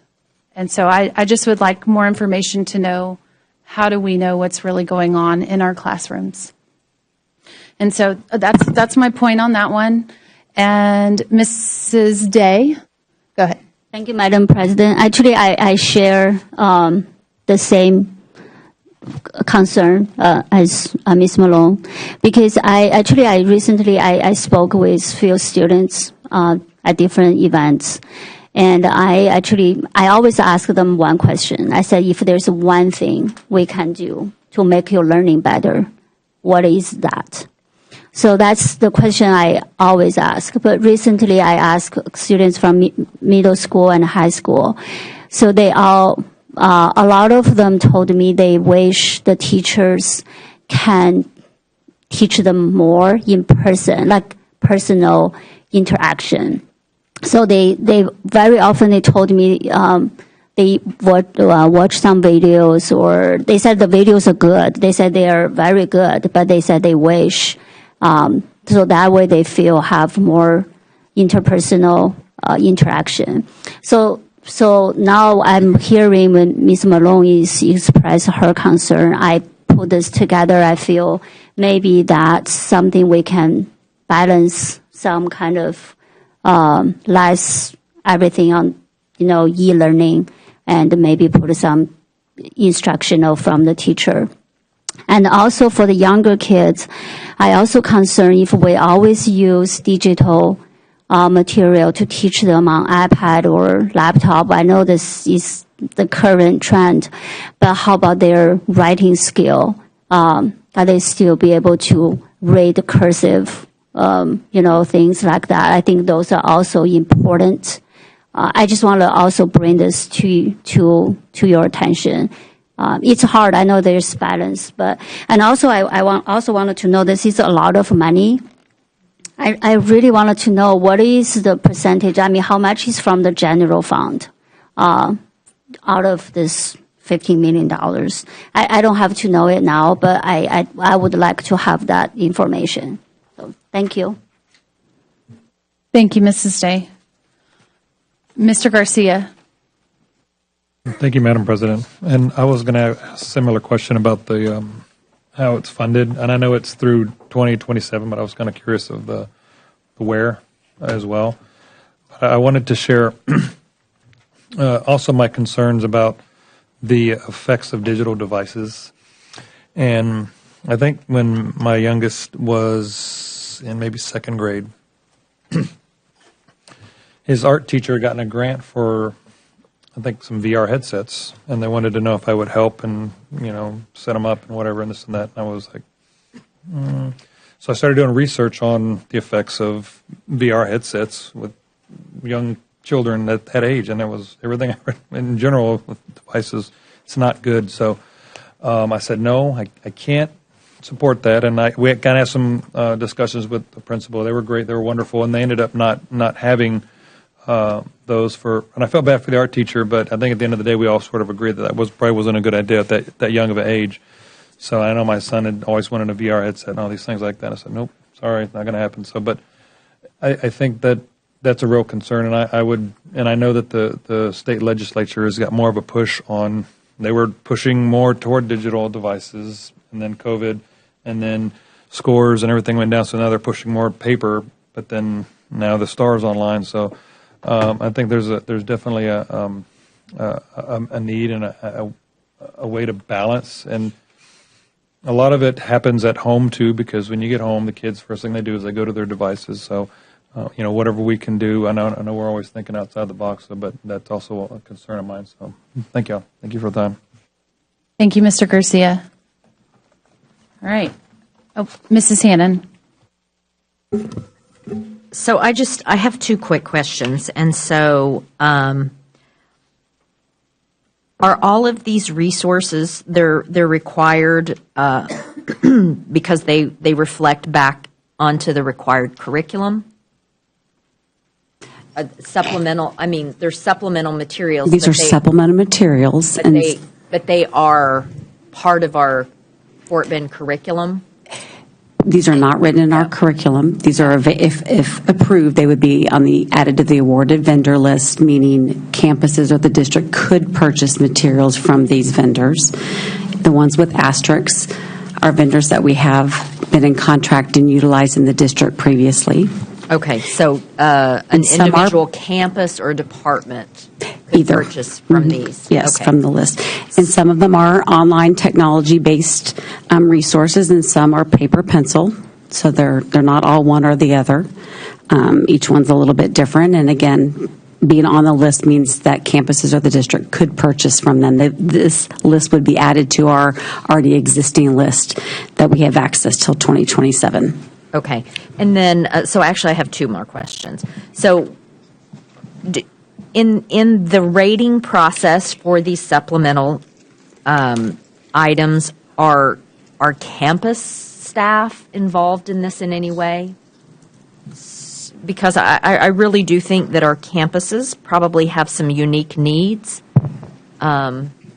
I'm curious, is this done by central office or is this done? Sure, Mr. Wynn might want to add in here a little bit too in the process, but the staff members, the department staff, we respond to the third, fourth, and fifth columns, and that is made up of academic affairs staff. Some of the other columns, ratings are done by, say, business and finance or technology, but column 3, 4, and 5 are done from staff here at central office. Okay. It might also include someone from DSL. Do we ever solicit input from campus staff when we're selecting these? Sure. So like, for example, right now we're in the RFP process for one of our solutions, our Performance Matters current vendor. We have campus representation. That's a large district-wide purchase.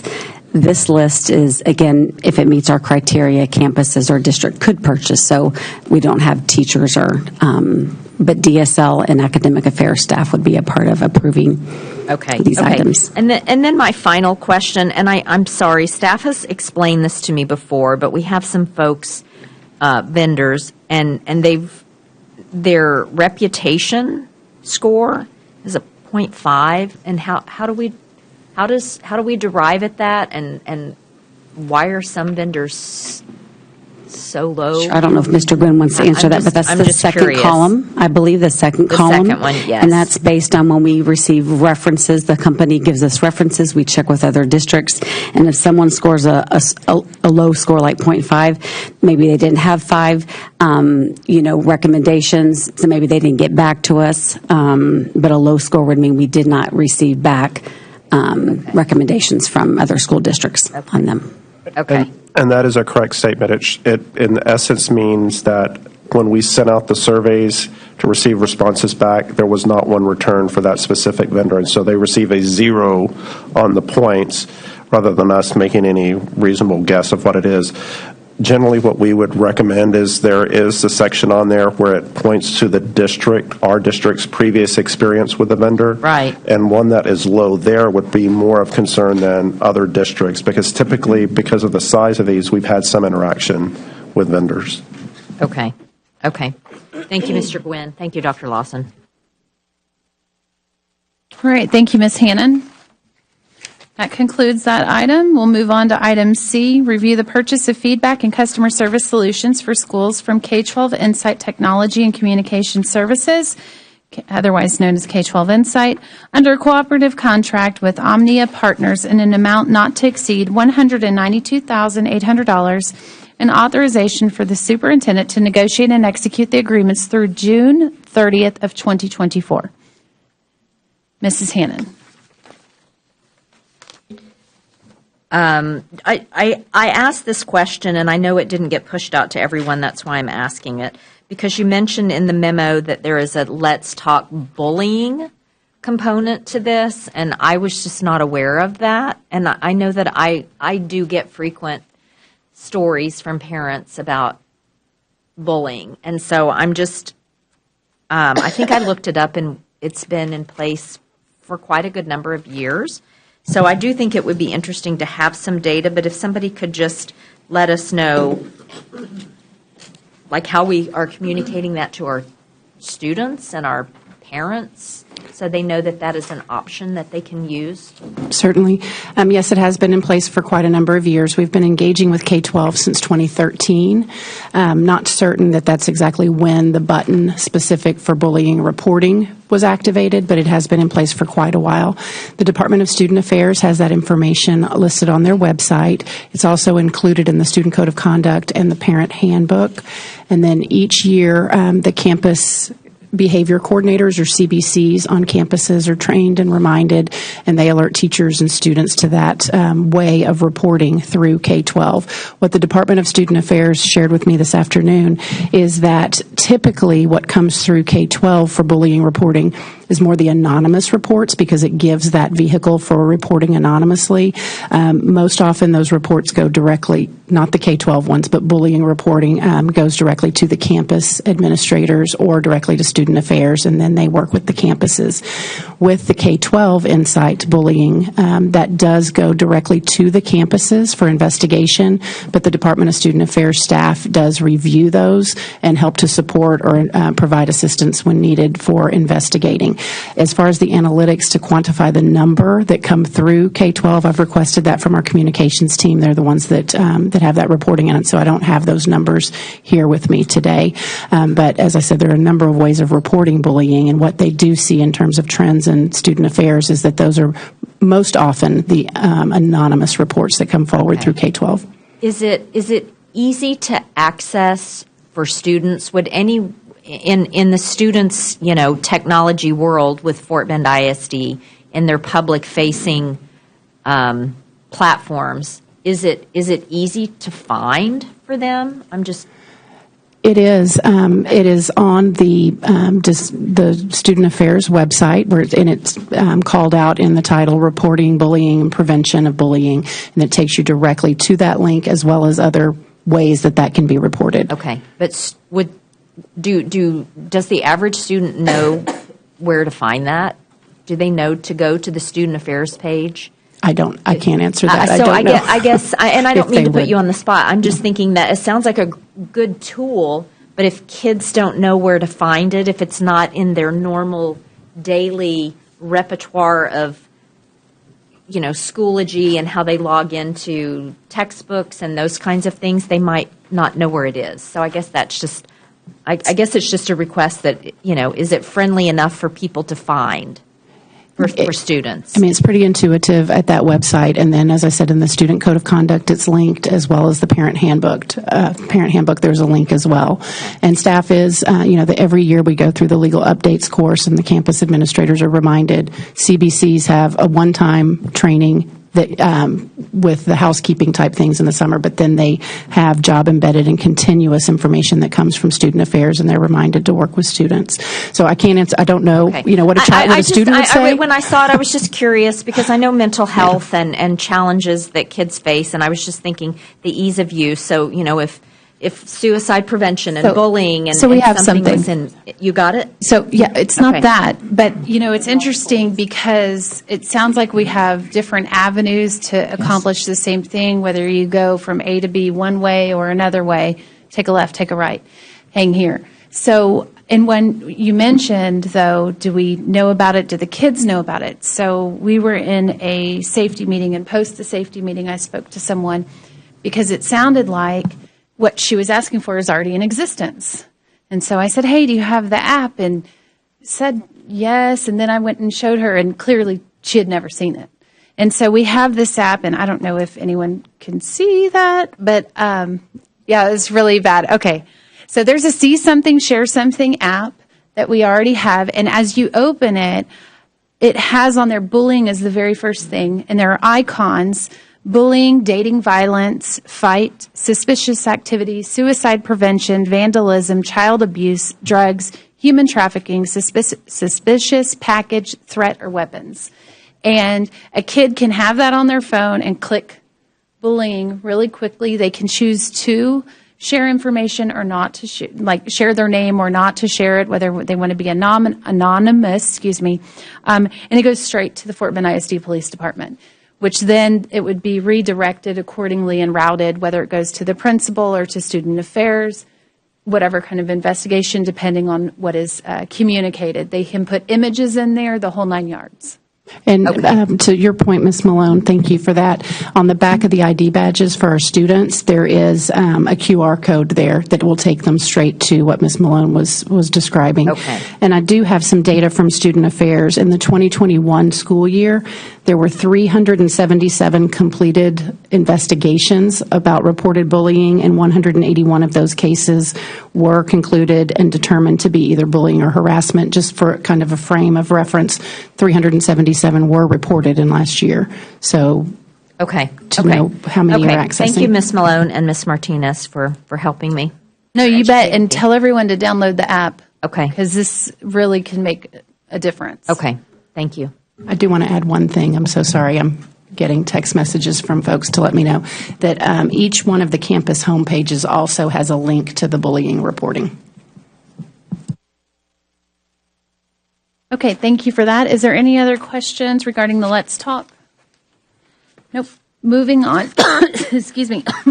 Item D, review the continued purchase of website hosting and accessibility tool and mass notification system from Final Site, formerly Blackboard Incorporated, in an amount not to exceed $1,080,888 and authorization for the superintendent to negotiate and execute the agreement through June of 2028. Do we have any discussion? Mrs. Hannon. I just want to point out everybody's got a correction on the dais for this item as far as the amount. Yes, thank you. Seeing no other discussion, we're moving on to item E, review to increase the existing contract award under 22-002 AR Gates and Door Products, Services, and Installation by $140,000 for a total expenditure amount of $376,000. This increase will allow the district to continue purchasing gates and door products, services, and installation for the duration of the contract period, which ends December 31st of 2024. Do we have any discussion? Seeing none, moving on to item F, review a construction services agreement with job order contractor J.R. Thomas Group to perform necessary repairs and controls upgrades at First Colony Middle School, Package 59, for a not-to-exceed construction cost of $950,000 and authorization for the superintendent to negotiate and execute the contract documents. Do we have any discussion? Mrs. Day. Thank you, Madam President. I have a question regarding to this item. I understand this item is from 2018 bond. So I'm just wanted to know, at the 2018, was this item considered as a priority one item? Yes, ma'am. This was part of the 2018 bond. It was considered a level one item, and it was put in a phased approach. In 2018, the hot and water supply lines for the campus were replaced with 2018 bond funds. Remember that as we looked at that phased approach, we were going to have a bond in 2021, and then it got pushed. And what's occurred during that time is that there have been, the plan was in the next bond to replace the other lines, everything else that fed off those hot and cold water supply lines. But in the duration between the last bond and this one, we're having failures in that galvanized piping. So we really need to make that repair now. So does that answer your question? It was part of the 18 bond, but the next phase is a part we're having to do now. Okay, thank you for that. Also, I have a follow-up question. If you look at the current 2023 bond for First Colony Middle School, there is a plumbing as a plumbing system. The reason I'm asking because when I go to the community, people keep always wondering if you already have the money for something similar in 2018, why you're asking again. So that's the reason. I just want to, can you explain, the amount in First Colony for plumbing system? Can you, clarify? Okay, so like Chris mentioned, good evening. What Chris mentioned is 2018 bond funded the replacement of the water lines, the main lines. So as you look at, it's just those main ones that run through the main corridors and carry the large lines. Bond 2021 was intended to replace the branch line. So it's everything that branches off that main line. That is what failed. October of last year, the board approved funding from contingency to move forward with the work. We have designed the work, and now we're just selecting the contractor to do that work. There's additional plumbing work, but that's not necessarily related to hot and cold water. So we also do plumbing work when it goes under the slab, when it's related to, the restrooms or toilets or even drainage. And so that all is classified under plumbing. Okay. Thank you. So based on your answer, so the item in 2023 bond is totally different from this item in 2018, and now we need to repair. So that's why you're asking the board to approve this $950,000. Is that correct? So to go back, the board already approved it in October. Yeah. We designed it. Now we're just selecting the contractor. That's all we're doing now so that we can perform the actual construction work that's already been designed in the summer. Yes. So this is two totally different, separate items. Absolutely. And what I'll do is I'll go back and check the detailed scope to make sure that this is the case. Thank you. Thank you. Thank you, Ms. Day. Thank you, Ms. Fazzetti. All right.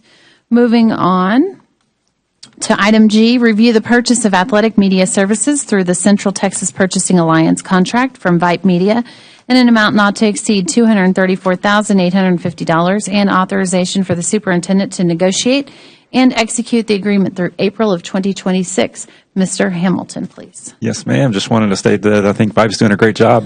They put a lot of great content out. The magazine they do is really good. Their social media is really good. And they help us to promote our athletes, and obviously I enjoy that. So, thank you. Okay, thank you, Mr. Hamilton. Mrs. Hannon? Yes. While I do think the Vipe magazine is very quality, I have two questions. First, when did we start contracting with Athletic Media Services for this? Well, let me ask that one first. When did we start utilizing this?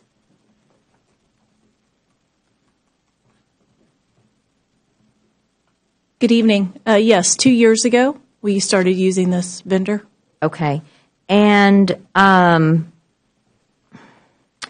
so I'm gonna just speak to my colleagues on the dais as we and thank you, Ms. Scott. So this isn't necessarily directed at athletics, but as we have reduced staff in career and college readiness, we have counselors now doing job shares, and we have ESL teachers doing job shares, and PE teachers with maybe increased students on their roster. I know that 80,000 over 3 years, maybe doesn't sound like a whole lot in a $780 million, maintenance and operation budget. But when I look at this, and I celebrate athletes because it's an extracurricular that people love. Kids love it. That's what brings them to school. But I want to say, our fine arts and our visual arts and our academic extracurriculars also bring our kids to school. That's what they love and celebrate. And so I bring this up because of I'm wondering how we might continue to celebrate our athletes, our fine arts, our visual arts, our academic extracurriculars in a way, maybe that's partnerships with local media, but that in some way we could save $234,000 over 3 years and utilize those funds in a way where we get staff back in supporting. I know that's not many staff members, but that could possibly be, one staff member or a half position or a couple of aides. So I just bring that as food for thought for my colleagues on the dais. Thank you. Thank you, Mrs. Hannon. I have one question. This Vipe magazine, or not, it's not a Vipe magazine, but Vipe Media, it is a magazine and other Media Services. Can you please share with me how many athletes we have in Fort Bend ISD to date? At the high school level and the middle school level, we have about 14,000. So we have 14,000 athletes. And can you tell me, does this service help our athletes garner attention from universities, colleges, and does it help in recruiting? Absolutely. Okay. It showcases And then can our- you tell me how many scholarships we received just last year alone in athletic scholarships that this maybe contributed to? What I want to know is 2 years ago when we weren't using the service, what kind of scholarships did our athletes garner? And now that we have the services, what kind of scholarships? Because what I'm looking at is, do we have more kids going to college because they have the visibility that VIPE is giving them so that the recruitment has increased? Is there a change in recruitment? Well, I can tell you that there has been an increase in our signing days, our numbers in the last couple of years. I don't know if I can attribute it to the VIPE media, but I can tell you that we have a lot more social media traffic. We have close to 10,000 followers on Twitter. Before the past 2 years, we started about 4,000, 5,000, so we've almost doubled our Twitter followers, and VIPE has helped us to do that because they create these graphics and these videos in addition to the magazine. The magazine is also a digital platform as well, so we can put that online as well. So I can get you the details as far as how many have signed over the last 3 years or so, but I can definitely tell there's been a great impact in Fort Bend ISD, not only in our athletes, but we do include fine arts and CTE in our magazine in the spring magazine. Mm-hmm. We also include obviously the board members and the message from our superintendent in there as well. So we try to get a lot of content in there. It's just a wonderful thing to showcase. It also brings community members in to Fort Bend ISD as we send it to the elementary schools, the middle schools, and the high schools. We provide it in the community areas as a digital platform as well as print media. And so it's a great advocate for Fort Bend ISD to come in and showcase all of our student athletes, not just the ones that are highlighted for their, exceptional athletic ability. There's some great stories in there as well about comeback stories and just great Fort Bend ISD student athletes that are doing great things here in Fort Bend ISD. Thank you for sharing. If you could, not today, but if you could sometime this week provide the information from how many scholarships kids were getting 2 years ago to today. Absolutely. And see if we see what, and maybe not even just 2 years ago because it was the pandemic, but let's call it 3 years ago. And just if you can help us see the value in it. I think it all sounds really good, but to Mrs. Hannah's point, we do need to be conscientious of every dollar we spend, and we need to make sure that it's going to good use that's helping our kids.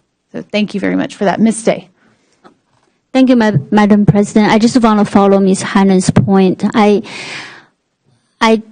often is this magazine going out to? Twice a year. We have 2 magazines a year. Yes. It's 2 magazines a year. Plus video content and graphics on our social media. On the social media. So, okay, to follow Ms. Hannah's point, actually I didn't think of it until she was talking.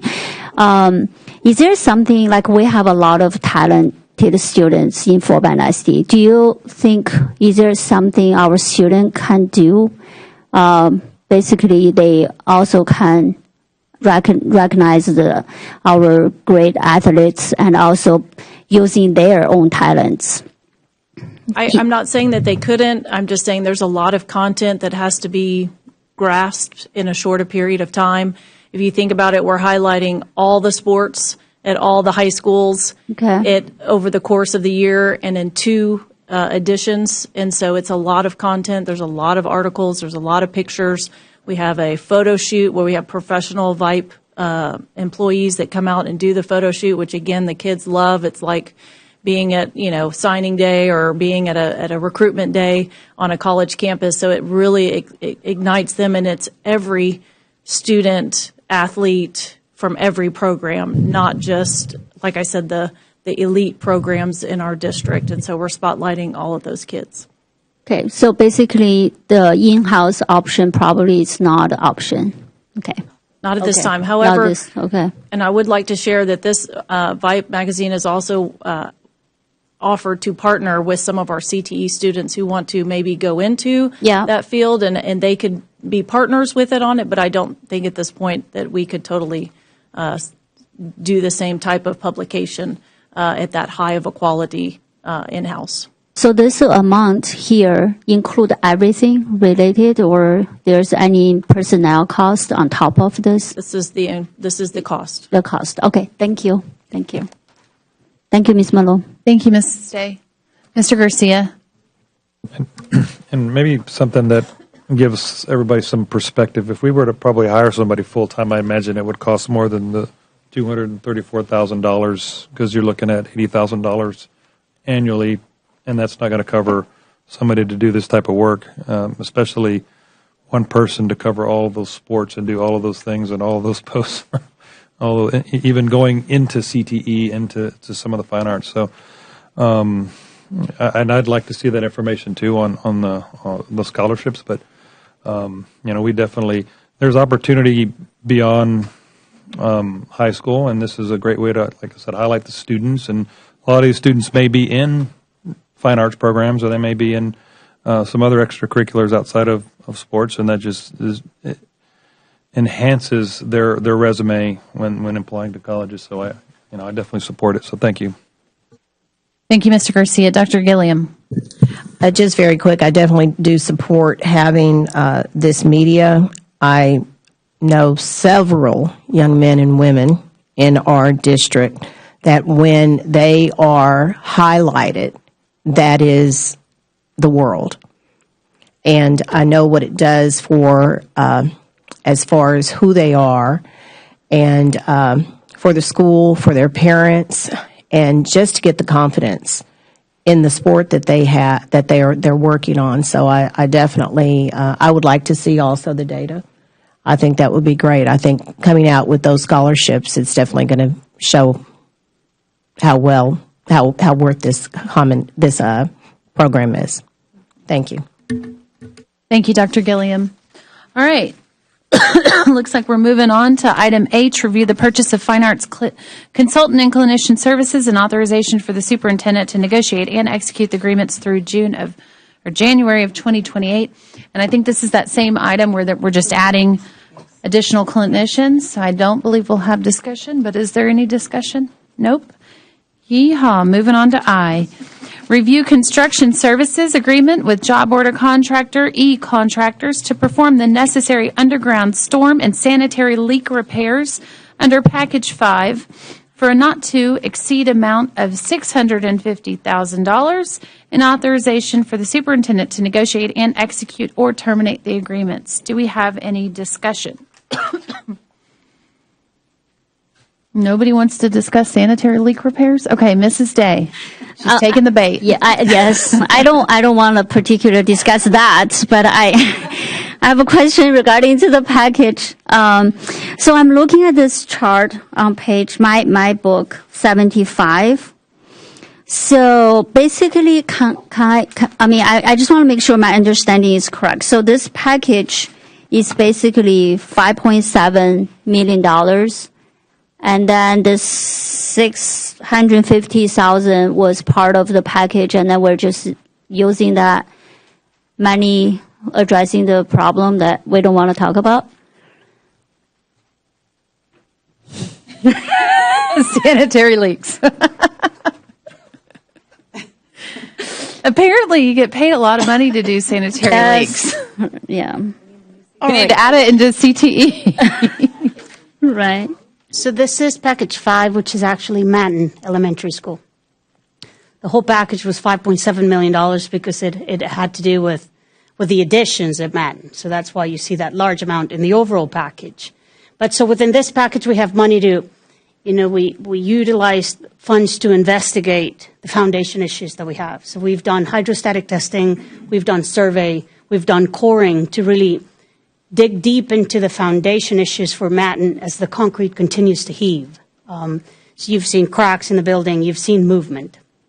And so while we did the hydrostatic testing, we realized that some of the piping that runs under the slab has shifted, has cracked. With the movement of the soil, some of that piping has cracked. Those are like hairline cracks, and you really only discover those when you do the hydrostatic testing. And so the first step towards stabilizing the building is fixing those cracks within those pipes that run under the slab so that we're not introducing water into the underground soil, which then contracts and expands and contributes to the movement. So that's the first step. Bond 2023 intends to carry additional funds to finalize the foundation repairs for Madden Elementary. But again, this is the first step to begin the process to stabilizing that building. But this, okay, Dr. Wayback, go ahead. No, I just want to know, so this amount, though, was included in 2018 bond? It was in the package within Matin. Yeah. So Matin Elementary, we had with the structural package as well within 2018 bond that carried funds to do investigation for Matin Elementary on the foundation, yes. Okay. So this is part of 2018 bond? Okay. Correct. Thank you. And Ms. Fazzetti, just to clarify, I don't have it in front of me, but the package for Madden's foundation, which is serious, is quite a large portion of this bond 2023. Am I correct? Isn't it somewhere around $9 million? $9 million. Okay, so I think that's also important, and for the community that might be listening, because that is something that has got to be repaired. So this is one step towards that, and then upon the passage of the bond, that'll be a large allocation for that campus. Thank you, Dr. Rayback, for that information as well. Thank you. Thank you, Ms. Fazzetti. Okay, thank you, Ms. Stay. Thank you, Ms. Fazzetti and Dr. Whitbeck. We are moving on to item J, review the purchase of medical plan and flexible spending account, or FSA administration services from United Healthcare, and authorization for the superintendent to negotiate and execute the agreements through December of 2028. This expenditure amount is dependent on employee participation. Do we have any discussion on item J? All right, seeing none,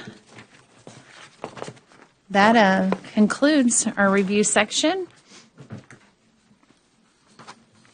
So, we will now convene in closed session under Texas Open Meetings Act, Texas Government Code, Chapter 551, under the following section, Section 551.071, for the purpose of a private consultation with the board's attorney on any or all subjects or matters authorized by law. Section 551.072, consider purchase, exchange, lease, or value of real property.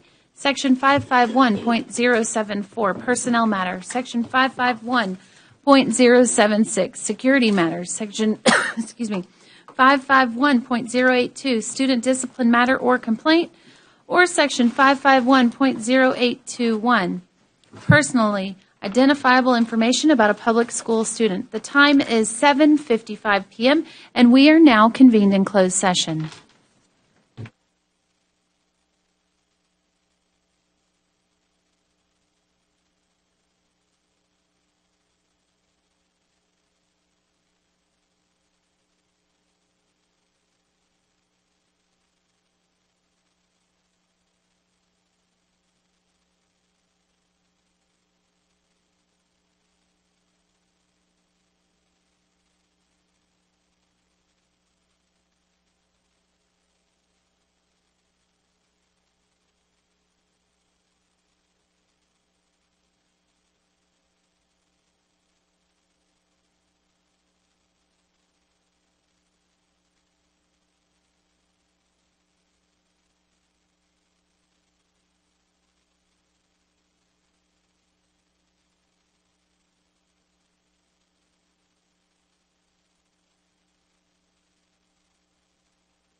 All right, the time, excuse me, is 8:23 p.m., and we are now reconvened in open session.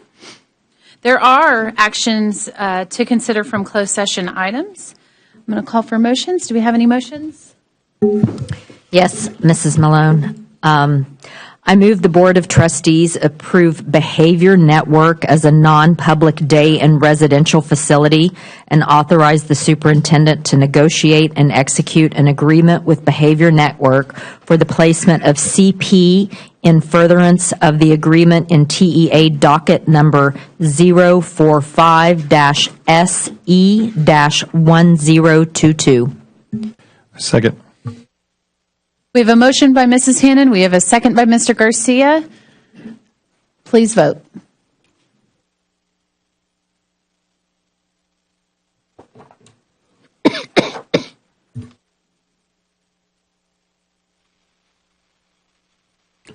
The motion carries 7-0. Do we have any other motions? Yes, Madam President. I move that the Board of Trustees accept the hearing officer's recommendation in the Level 3 grievance of employee Norma Garcia. A second. We have a motion by Dr. Gilliam, a second by Mr. Garcia. Please vote.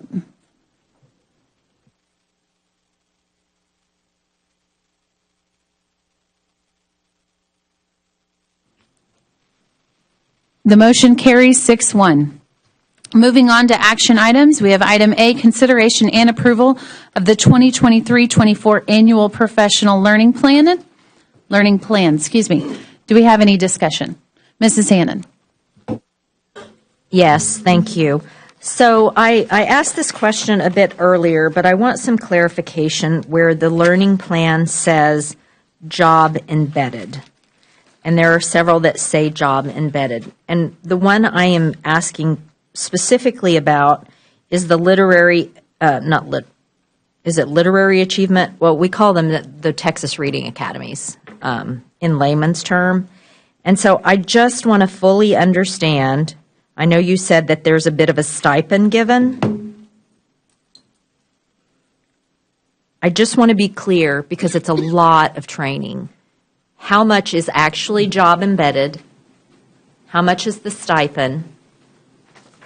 And is that stipend commiserate with what a staff member would be paid if they were doing it in a job embedded situation? Does that make sense? Yes, ma'am. Okay. So I'm going to answer for this year because the reading academies are changing for the 23-24 school year. The Texas Reading Academies for grades K-3 is what I'm referring to. This plan also mentions the Texas Literacy Academies for grades 6-8, which have not been funded or created by TEA yet, while they are required by law. Okay? So the K-3 Reading Academies are approximately 80 hours if a teacher engages in the full Reading Academies. There are some options where they don't have to take the full 80 hours. Over the last year, moving into this school year, the state of Texas asked districts to compensate teachers fully for the 80 hours. So what we did is we looked at our job-embedded professional learning days. Job-embedded means on-contract days. So teachers have a 187-day contract. So within those 187 days, that's when that learning occurs. So we counted the number of days at a 7-hour day, and for the hours that they did not get allocated in job embedded time, we paid them a stipend rate of $500. It comes out to, Ms. Hannon, I believe it's about 34 point something an hour, and a supplemental pay rate for a teacher who teaches is between $28 and $35 an hour.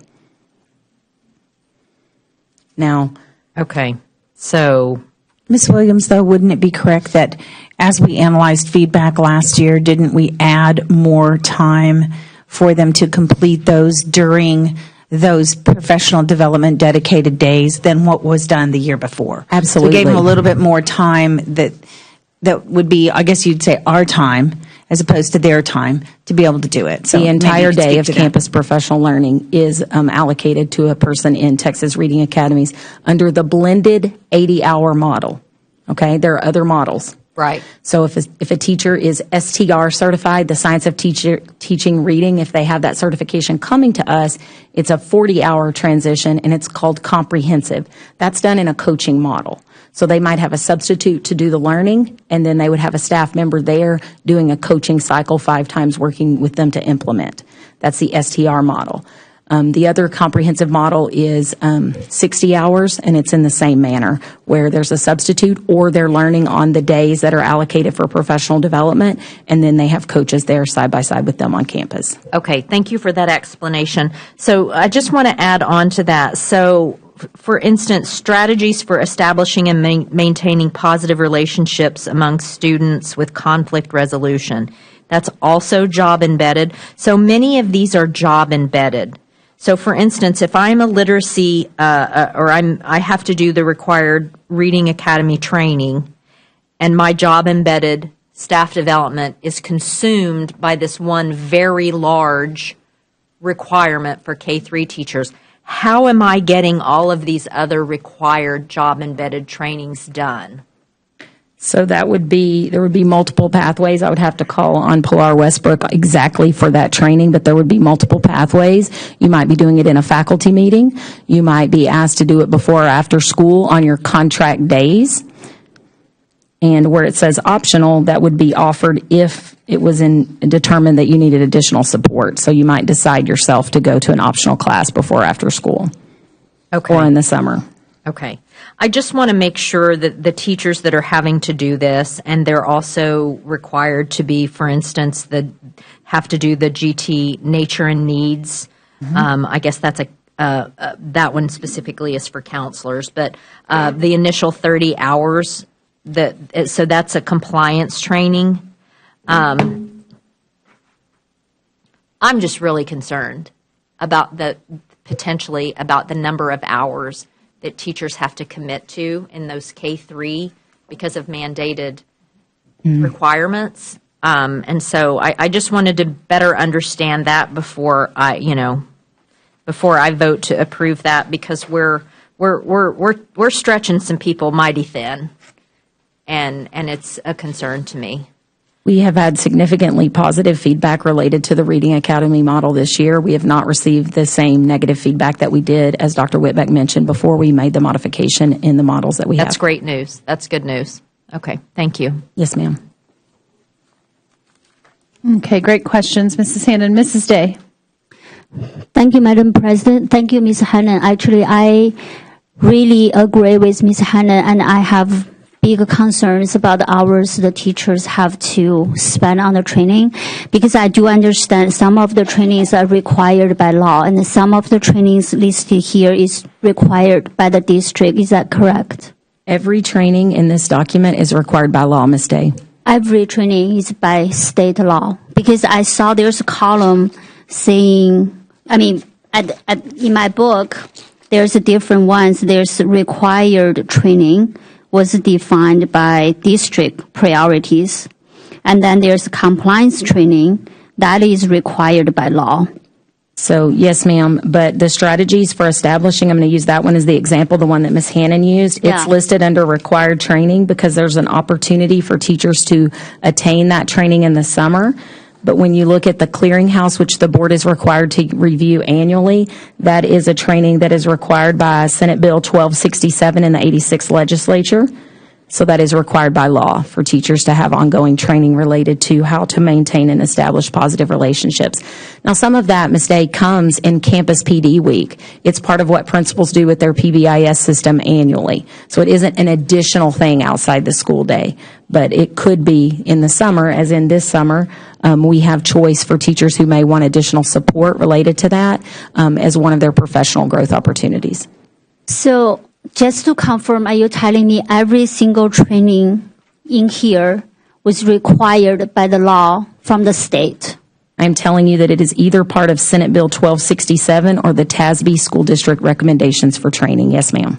But if by the TESB, do we have to follow the TESB requirement or their recommendations? Yes, ma'am. We do have to follow TASB required recommendations. On your chart, you'll notice that they give us options around job embedded or as part of a professional learning community or annually. That's where district priorities come in. The state doesn't tell us what strategies for positive behavior we have to use. They give us some options, they provide resources, and then the district determines the priority for approaching those strategies. So the content can change, but the requirement is there. And the hours is also there. They do not list in most of these trainings. Texas Reading Academies is not a non-example because there is a number of hours, but most of these trainings do not list hours. For example, bloodborne pathogens is required annually. We do that via video, and I believe that's a 4-minute video. So. Okay. So the reason I'm asking, really, I just want to know if we can reduce. Is there any way we can reduce some of the trainings for our teachers? Because we all know they are dealing with a lot of pressure and shortage, all that. If there's any way we can reduce the trainings from this list. From this list, we do not have the purview to say that we will not train on what the Texas legislature says we need to train on. What we have purview over is when, how long, and how often we train. We did reduce at the district level the number of campus professional learning days by giving teachers back 4 teacher planning days this year. So we have made reductions in training to provide the team to teachers to do the work of teaching. Okay, so we are approving the type of trainings tonight, not the hours of trainings. Is that correct? You're approving the schedule for training. Yeah. This is the board acknowledging that you have reviewed the SBEC clearinghouse, which designates Senate Bill 1267.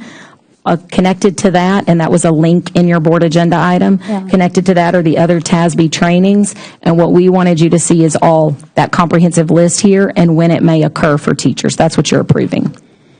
But maybe, I'm sorry, but my question is, maybe there's a way, there's a room you can reduce the hours of trainings to also comply with the requirement by the law. Is that correct? I believe that has been done. I can give you an example in annual staff training. When I was a teacher, we were required to do all annual staff training before October. That might have been 30 hours. This year, we looked at this list and we said what has to be done within the first 30 days of school, and we released annual staff training part 1, and then we moved it to a part 2 and a part 3 so that it didn't all stack on top of teachers at the first couple of weeks of school.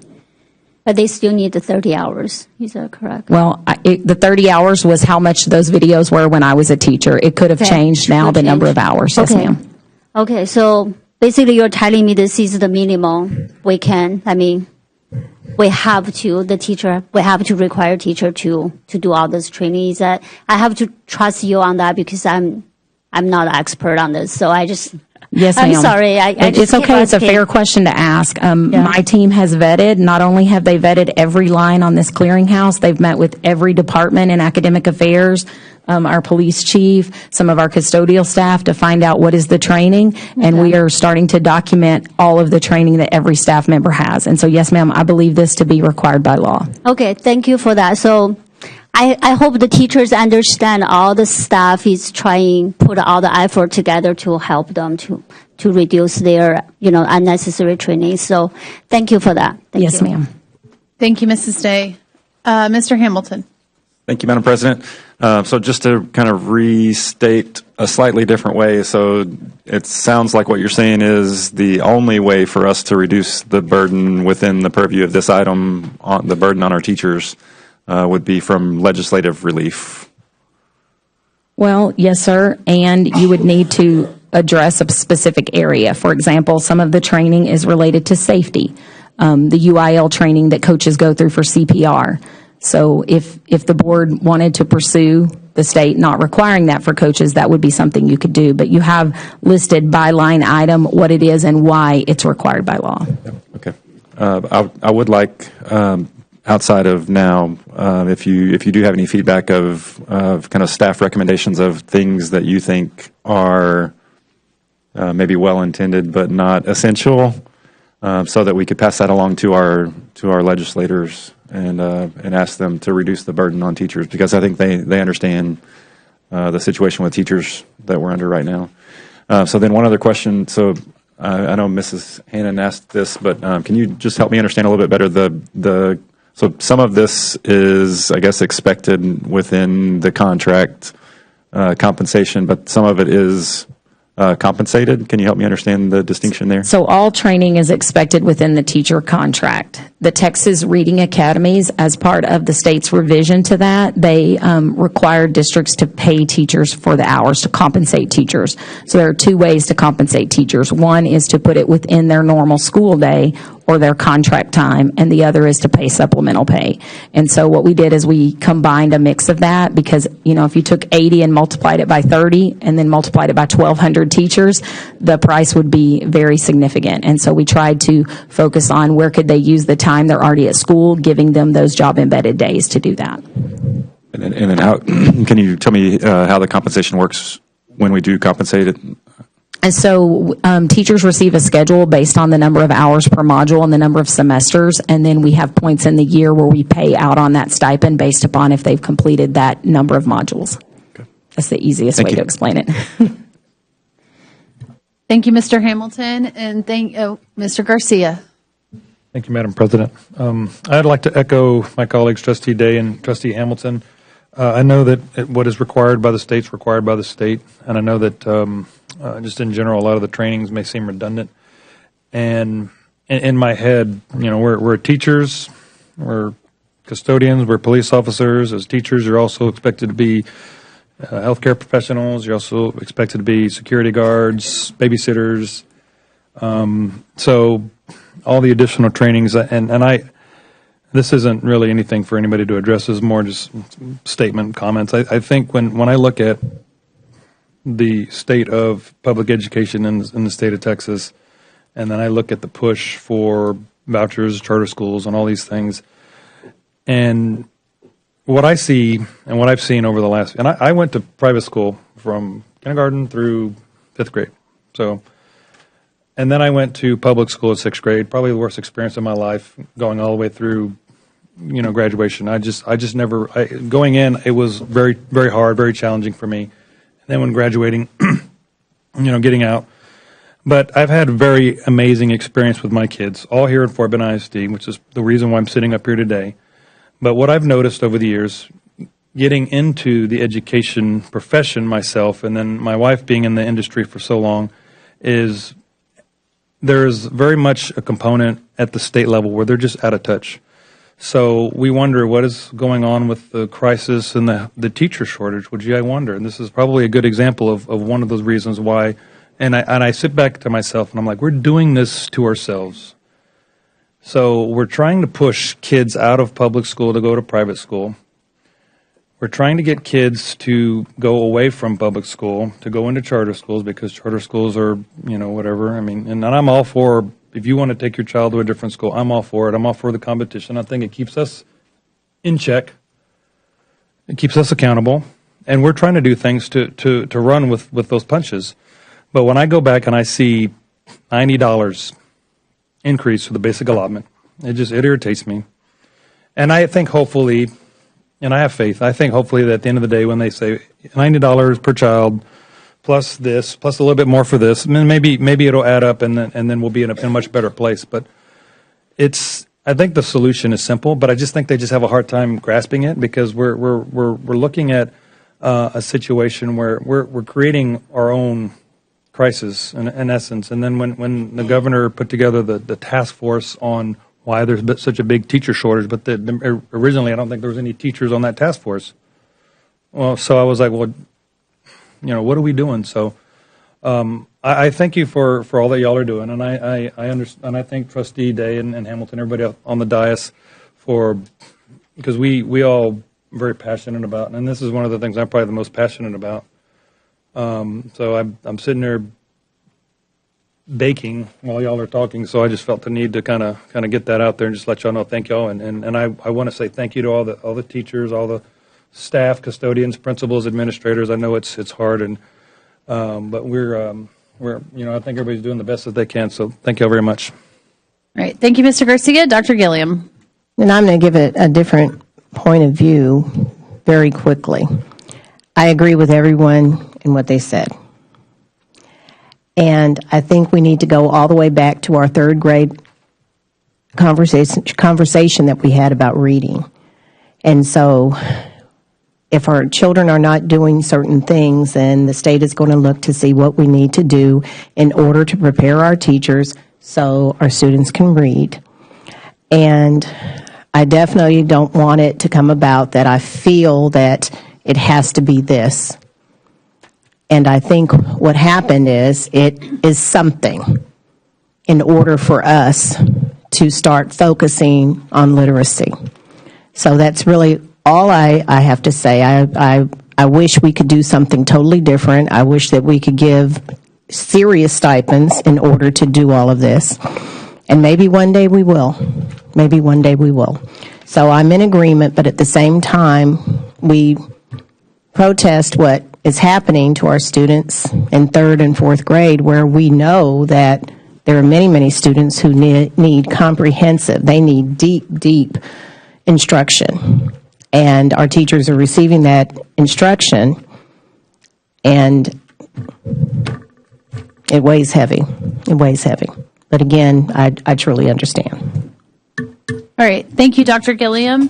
And Ms. Williams, as I was trying to say earlier, thank you for putting this all together. I think you hear, and it's pretty clear, the consensus of the board that we don't want to strap our teachers down with training that may be unnecessary. But as Dr. Gilliam pointed out, that if there is some training that would equip our teachers so that they can be more successful with our third or fourth graders, that by all means, I think the will of the board would be, we support that, right? And the reality is that you've made it very clear this training is a requirement. So to any teacher out there, it sounds like Ms. Williams and team, and under Dr. Whitbeck's watch, they've already reduced training as much as they possibly could to take those burdens off of you. But let's be clear, we do support you, and we value our teachers, and we value public education here in Fort Bend ISD. And that's really all I've got on that. So we will move along, and please vote.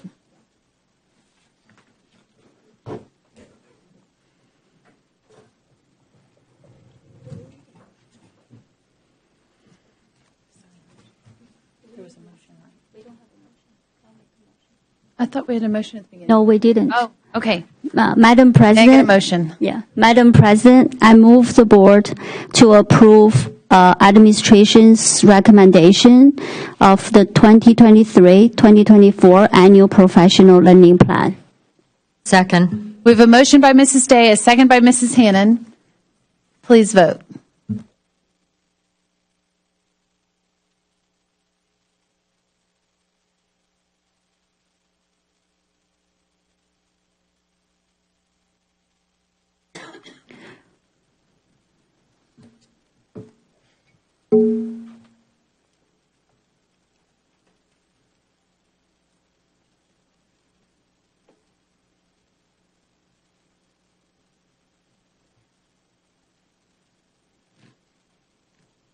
Okay, please vote by show of hands. All in favor? All opposed? The motion carries 6-1. All right, next item, may I get a motion, please? Yes, Madam President, I move the board to consider and approve of one-time suspension of the EIC local policy provision that address calculation of class rank for the class of 2024 for the limited purpose of allowing the June 2023 class ranking to be calculated and made available to all members of the class of 2024. A second. We have a motion by Mrs. Day. We have a second by Dr. Gilliam. And I'll open it up for discussion, but I I do want to start with this one. And just first of all, I want to thank Mr. Wilbanks and all of the staff for your support in this item. I know that we really fast-tracked it, and thank you, Dr. Whitbeck, as well, and for your participation, Mrs. Hannon and Mr. Hamilton, as we looked at this item. For the full board from the policy committee, they looked into releasing of the rankings, and they said that they would be able to release rankings by June of next month. So in addition to that, it sounds like this policy in its entirety is extremely complex. And so one thing that our policy committee decided that we would like to do is a special sessions, particularly on this policy, so that we can have the full board's engagement sometime this summer. And so that we're not trying to write policy on the dais in August, but that everyone would be able to provide feedback. Because the truth is, this policy is extremely complex. And as we heard from one constituent today, she has her concerns about the policy, which are going to be vastly different from concerns from others. And as we get into it, there are concerns. For example, I'm going to mention this class rank that got brought up. If we release class rank, we're no longer a no rank district. And so that means that our students will have to check. They cannot check that we are a no rank district. So if they were in the 27th percentile, then they'd have to disclose as such. And so one thing we want to do is get admissions information. And so staff is getting admissions information from universities around the state. In addition to that, for the common institutions that out of state our kids go to. So for example, LSU, Oklahoma, I think Arkansas. Yeah, I know you want to say it, Arkansas. Why? I don't know. I'm just kidding. Anyhow, that they're going to get us all of that data so that we can see and have a better understanding of why. In addition to that, all of the former stakeholders have provided information, meaning the prior board, on why they made those changes to the policy. And I think it's important that we really look into everything before we jump into making changes. But on this one, regarding the suspension, it was pretty clear from our policy committee. We were all in favor of moving forward with this, and so we ask for you all to please support us in that process. And I'll start with Mr. Hamilton. Thank you, Madam President. Thank you for the shout out for Arkansas as well. So just for clarity, so there was a post earlier that we're not taking action tonight, so just looks like we are taking action tonight, right? Okay, so then can someone please just clarify, so that we understand the change that we're making tonight. So will we be proactively providing the rank to top 10%, top 25%, all students? Anyone who requests it. No, we'll make it available to all. It'll be available to all students. Yeah. So this is a technology issue as well. Right. So this is something that's done through our technology team and to be available through Skyward. So it wouldn't be only upon request. It would be available to them. And I think Dr. Lawson can add some. I just want to clarify a little bit. Our normal process to report rank is in June, and so the date this year will be by June 22nd. So again, we're going to finish the school year out, get everything recorded, and that reporting will occur when it's made available to all students by June 22nd. And that allows for this semester's grades to be a part of that ranking. Like if you got it tomorrow, you would be stopped at, December from this past year. You would not include your current grades. I see we have our experts over here nodding heads, and they can add more. But so you want it to be thorough because this is the most important ranking time is the June summer after your junior year. This is what you use to actually apply for college. So this is the critical one. You want it to be up to date. You want it to be accurate. So. Okay. Sorry, so I'm still not clear. So without the change, it would have proactively been given to the top 10%, correct? But it would have been denied to anyone else who requested it. So the change will be to still proactively provide only to the top 10%. So the change is to proactively provide to all students. Every student will get their ranking automatically. Is that's the change? For the class of 2024. Okay, perfect. Thank you. And that will be available in Skyward, correct? Yes, by June 22nd. And that will be available in Skyward, correct? Yes, by June 22nd. Yes, as of June 22nd. 24. Okay, perfect. Thank you. And that will be available in Skyward, correct? Can we change that? Sorry, I think, so I know Mrs. Day and I talked about this today. So I do think there is value in not proactively sending it to every student. And so my main concern was that the students and parents who requested it were not being given the ranking. And so just throw in, my preference would be either for the top 10% or top 25% to be proactively given the ranking, and then other students, it would be available upon request. So just throwing that out. I don't know if anyone else agrees with that, but that would be my preference. Dr. Whitbeck, can you give us your opinion about that?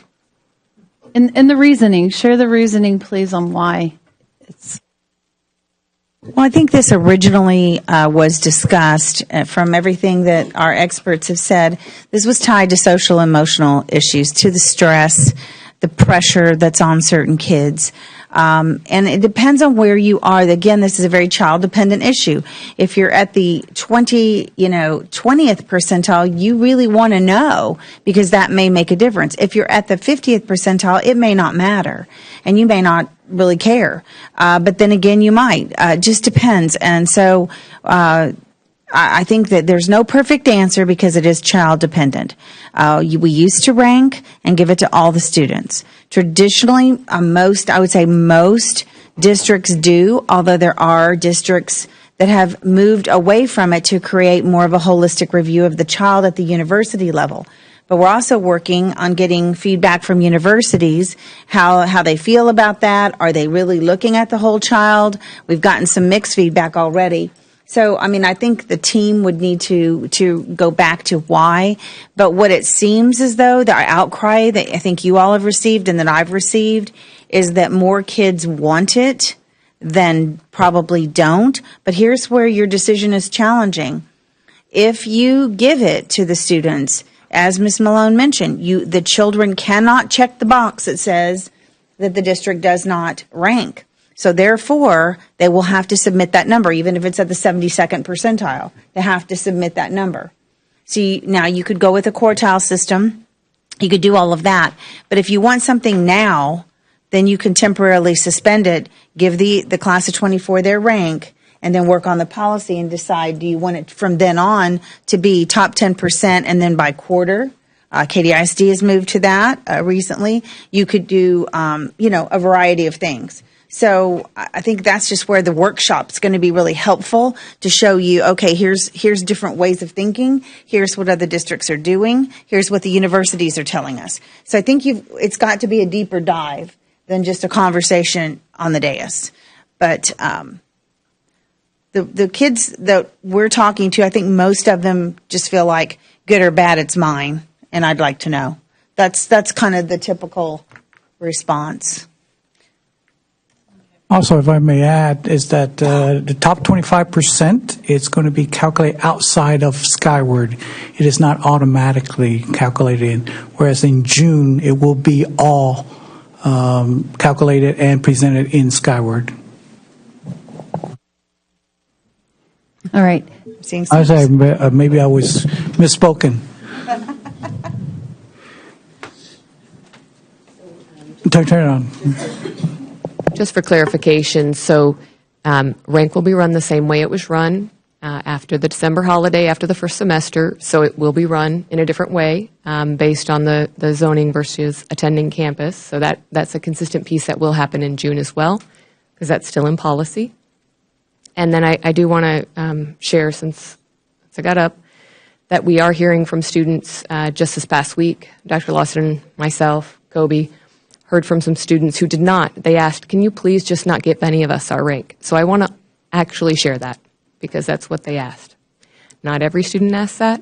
The challenge that we have with, really it's systems, an issue with the system, we don't have a way to have rank given to just those who ask, because we're worried that we will overburden our registrars, our counselors, and our campuses if we do that. And you guys were just talking about not overburdening staff and trying to avoid attrition. So with that in mind, that's where that's the constraint that doesn't do what's best for kids. Instead, it's based on the fact that we're trying to retain staff. Excellent point. Thank you, Dr. Westbrook. Mrs. Day. Thank you, Madam President. So I just wanted to point it out. I do understand both sides. I do understand if we release the ranking to every student, especially some of the students, they do not have the expectation their ranking will be released. It will be kind of stress. That's why last week the motion was to give the student the ranking upon request for those students who want the ranking. So basically tonight I'm hearing the reason we cannot do that because we're going to overburden the counselor or registrar's office. But I wanted to ask, like for example, we should be able to provide top 10%, top 25%, not particularly, especially not particularly the ranking number, but you can say the student was within the top 10%, within the top 25%, because your age, they do have auto admission if you are within 25% with some other criteria. But the thing is, I wanted to challenge if we can somehow use Skyward, is there any field the student can choose saying, okay, I kick this, then the ranking will show. And if I don't, I choose not to. Because we do have technology available, right? So the data will be there, available. The data is already available. I'm not saying now, but in June, the data will be available. So is there a way we don't want to go, all the students go one by one manually to the registrar's office, but is there any way we can import, export data to some certain platform when they requested that became available to that particular student instead of to release to all the students? I'm just asking if that's possible. I guess I'd say anything is possible with enough time and money. But what we have recommended is that with this calculation, the way it was done, it's outside the system. Yeah. We would create a custom form in Skyward, and it would be visible to students and to parents, and we'd load it up for everyone. Yeah. Now, it's there. If you choose to look, it's there. But we were not planning to create an application outside the system for folks to go look for it. Okay, so my question will be, you mentioned you're going to create a customized form, right, when you load the data. Will that be possible? We can make the field as optional. So when student tick the choice saying, I wanted to see it, that field became available, or the field became hidden. So that way they don't really see it. The reason I'm saying that because, for example, there's student, they don't want to know their ranking. Or so people ask, hey, do you know what's your ranking? They say, oh, I didn't request it. I didn't want to know. So that's really the bottom line. We should be able to, if we are creating a customized form, we should be able to have that option.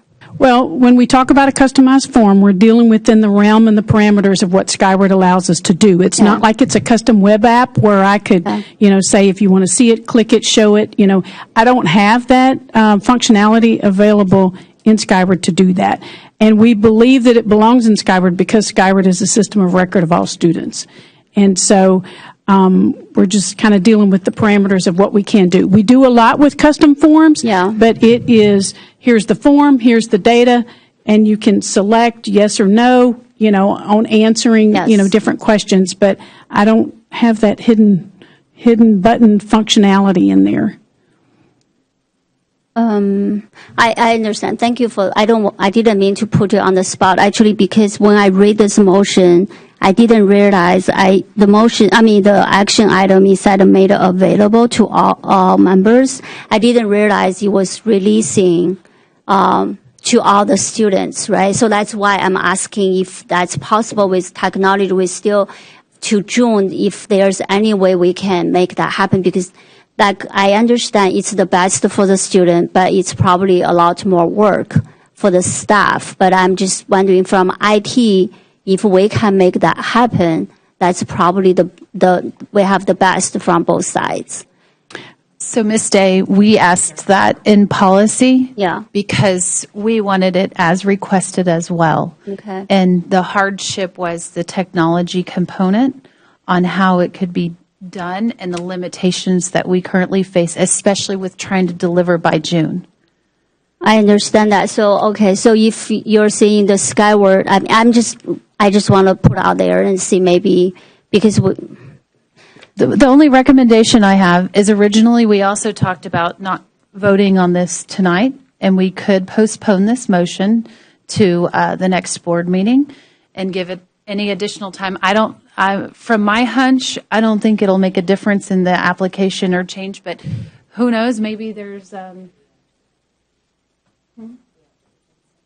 Right, I'm saying the next board meeting. We would have to vote on this by the next board meeting in order for it to be released in June, regardless.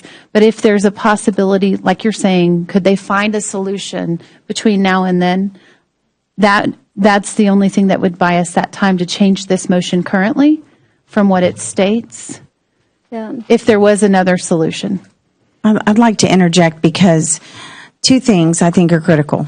I think the board is going to need to decide that you're either all in with it or you're not. I mean, to be quite honest, because one thing, the purpose of the child being able to look or the parent being able to look, it's sitting there. Okay, so if you don't look and you just think I'd rather just not know, so I'm not going to look. When I'm filling out my college apps, I still have to put that the district is giving it to me. So now that they're going to say, does your district rank? You're going to check the box, yes. Okay, then what is it? I don't know. That won't work. So the whole concept behind the hidden, to me, just thinking about applying for college, it doesn't work. You either know it or you don't know it. And then with the staff burden, I think that many times the staff bends over backwards and they find themselves, just like exactly the words Mitzi used, I guess anything is possible, and then they end up in a lot of a very stressful situation, and I've heard this over and over in various departments through the years. So the first and foremost issue, though, is once it's available, whether you see it or you don't, even if they had a magic curtain, you still have to check that you have it, and then you're going to be asked to provide it.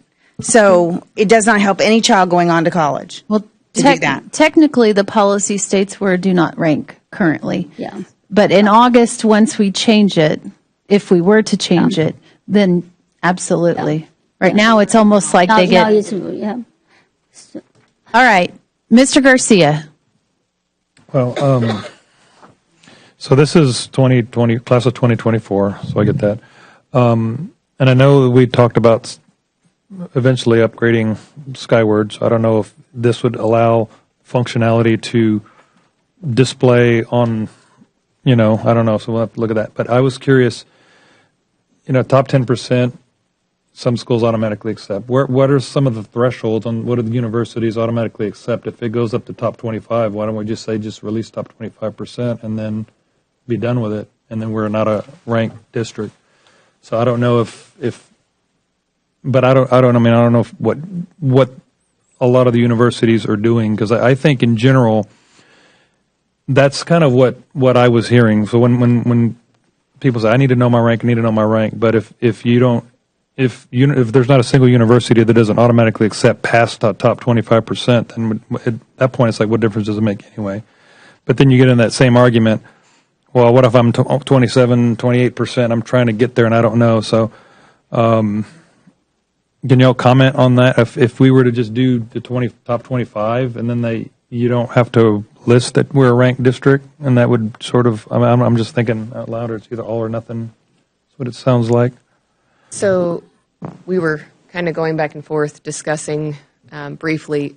The custom form may be able to be altered. The calculation may be able to be created to where we could do something like a quartile, top 25, and be able to allow that to be the custom form within the system. And universities, for the most part, we see the top 25 is an option if you don't do rank in your school district, then they do a holistic review. And they create a score for the student based on everything about the student. So what you're saying is if we were to do the top 25%, just the top 25, we would get into that customization factor of having to set that up, correct?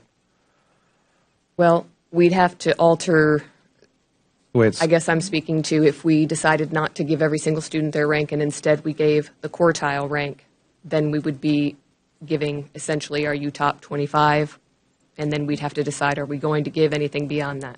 Okay. Mr. Garcia, are you referring to top 25 tonight for June's release, or are you talking about that in long term? Well, I was thinking in relation to how this thing is written, but I think maybe personally long term it's probably the better option long term, because if there's not a university that doesn't accept, because if I have a child that's top 37%, how would you know unless you look? Maybe you look, and then you figure if you could get back up there. But I don't know.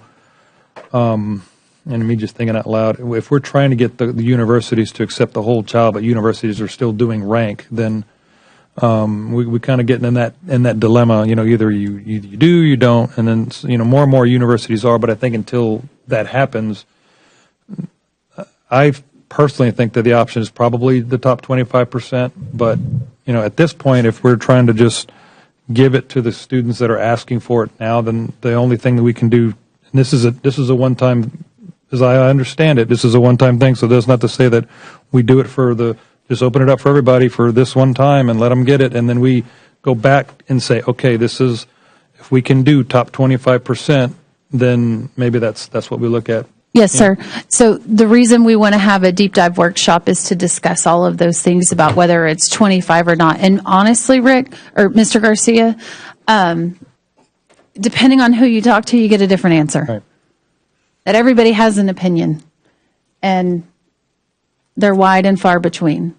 And so I think what's important for our board is that we figure out collectively, and we listen to, and they're also, I didn't mention that earlier, they also are going to do a student survey as well to find out what do the kids want. What do the kids want? What does the community want? What do college admissions want, et cetera? And for us to take that deep dive and figure out what do we believe is best for Fort Bend ISD and the kids in the long term. But for right now, folks, the decision right now is, do we release rank or not to everyone? And I will tell you, for me, my position is release it. That we've had enough ask for it, and I support this one-time suspension of that provision within the policy. And it's my belief, whether I think it's a little gray area or not, that we still are a do not rank district by policy, although we have this one-time suspension. And that way kids are not, and that's my belief. I guess maybe the attorneys and counsel could confirm that. So I believe, though, just to add in here, if we release this one time, as Dr. Whitbeck said, students will not be able to say we're a do not rank district. So by any suspension that you all might approve tonight or even next week, students will be forced to give the rank when asked. At the workshop, we plan to provide, as you mentioned, the student information, some input from students, from families, in addition to college recruiters, as well as research about this. And we're looking forward to that opportunity to talk very deeply, because President Malone, as you opened with, this is a really complex process. So we're prepared for that. If you all decide to make a change in what's currently written, that will open us up for this year, where students would not be able to select that we're a do not rank district. So, Counsel, can you confirm that? Because I recall even the meeting where kids were still able to say they were do not rank because the policy overall states that we are a do not rank district, and that us doing our one-time suspension would not penalize these kids.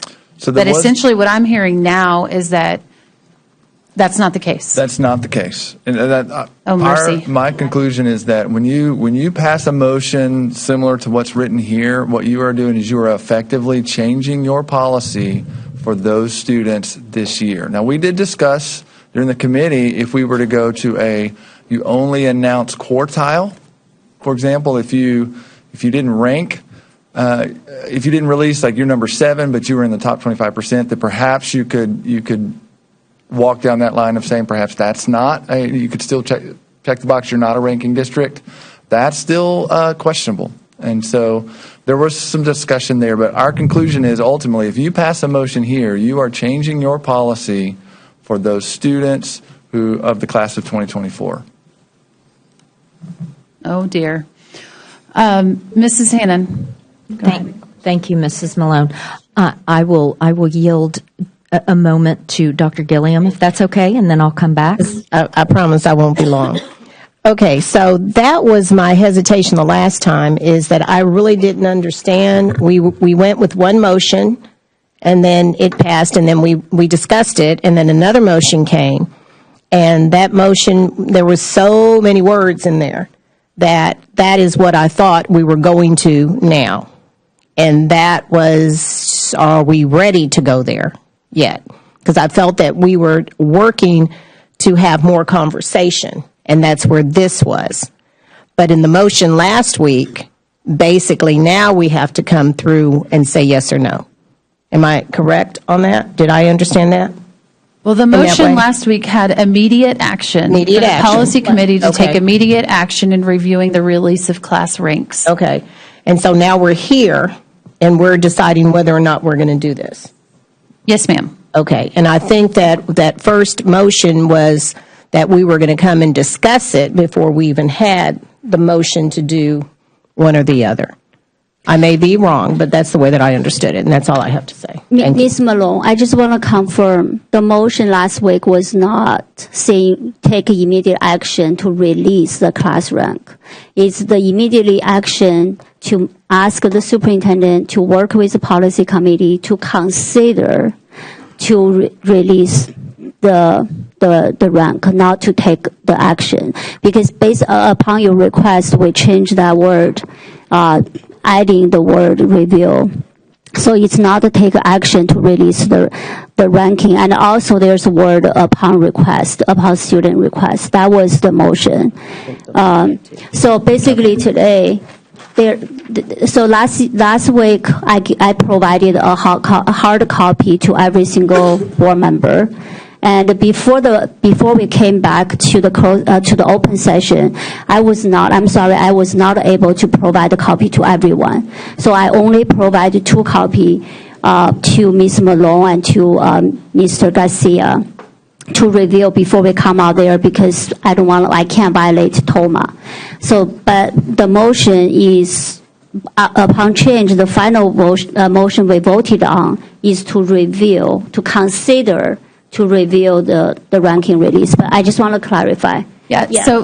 So yes, I did receive that as we were walking back out. And Mr. Wilbanks, we reviewed the motion in policy committee as well. Correct. And per your, can you go speak onto it, please? The relevant portion of the motion, as we transcribed from the recording, is in your board book, page 103. It's the central paragraph of the summary. Now, that your motion was 2 parts, right? There was the first part that was more long-term, but that second part is what is contained in the board book on page 103.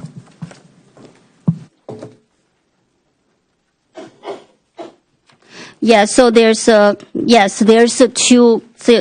word will consider permitting the students of class of 2024 the option of receiving their individual class ranking upon request. So it's right there. So it's... Yes, ma'am. So that is exactly what we reviewed, was taking immediate action in the policy committee. So we did. We moved that policy to the forefront of our workload, and we reviewed whether we could or could not provide individual class rank. And now the full board is taking consideration, because the policy committee cannot make a decision. It has to come from the full board. And so now we, as the full board, are discussing the implications of whether we move forward or not. I understand. I was just trying to clarify Dr. Gilliam's question. We have the word to consider permitting this release the rank, not to yes or no. But so basically based on I hear, it's either we release to all the students or to only top 10. It's not based on upon request. So because of the technological challenge problem we have. So I think that's what we're working on. We're voting on tonight is to release to all or not to release, only to 10%. I guess that's what it is. Mrs. Hanna, did you want to comment? I would like to comment. So I'm going to actually read a statement because as this discussion is going on, I also want to tell the public that the staff works really hard at getting us our packets and the information from memos. And for me, when I haven't pre-read something and had time to digest it, that's really challenging to me. And so I would like it recorded in the minutes that my no vote on April 17th, 2023 was not a reflection of my opposition to providing students rank, but rather the no vote was because I believe the motion was confusing and would cause confusion among students, staff, and parents. The question was called before I was able to explain my position. And so thank you to our person that captures our minutes. I would really like that recorded. So as I'm hearing our conversation tonight, there is clearly confusion. And at the policy committee meeting, I recall asking Mr. Wilbanks the very, to me, important question, is if we release this, the June release is what juniors use to apply for college, period. Is that an accurate statement? So that's the first opportunity. The first opportunity. Yes. And when, Dr. Lawson, when is the second After opportunity? that fall semester, which many students are still applying for colleges after that, but if you want to apply for college, say If when you they want open early August decision, 1st, or in the fall, early decision on many universities. You use that You'll be rank. using that rank. And yes, so I didn't ask specifically, but I did ask Mr. Wilbanks, kind of like, can we have our cake and eat it too? Can we be a ranked district and a do not rank district? And if I recall correctly, and please correct me, it was kind of, that's maybe not highly legally ethical way of going down that road. Is that an accurate recollection? My response was specifically, to tell you, yes, you can do that would involve shady lawyering. Shady lawyering, right. That was a very lovely term. Thank you. I couldn't remember that. So I want my colleagues on the dais to know, we talked about using quartile ranking, and I appreciated Dr. Whitbeck's feedback. Well, what if you're ranked in the 26th percentile, and then you become in the 50th, because if we go to a ranking that's in quartile. And so I think the confusion is real, and I just think that the board needs to understand, if we release it to all, and that's it. Everybody gets their ranking. And if you're 700th out of 700 kids, that's your ranking, and you must put it on your college application. And so I want us to all understand we can't have our cake and eat it too. I don't believe you have to put, if you rank it at 700, you have to put your 700. There's a lot of college, they don't require you put your ranking. But you can't, Ms. Day, you can't put do not rank. You can't, but my question is, we are ranking top 10% as of today. So how can that qualify us to be a non-ranking district?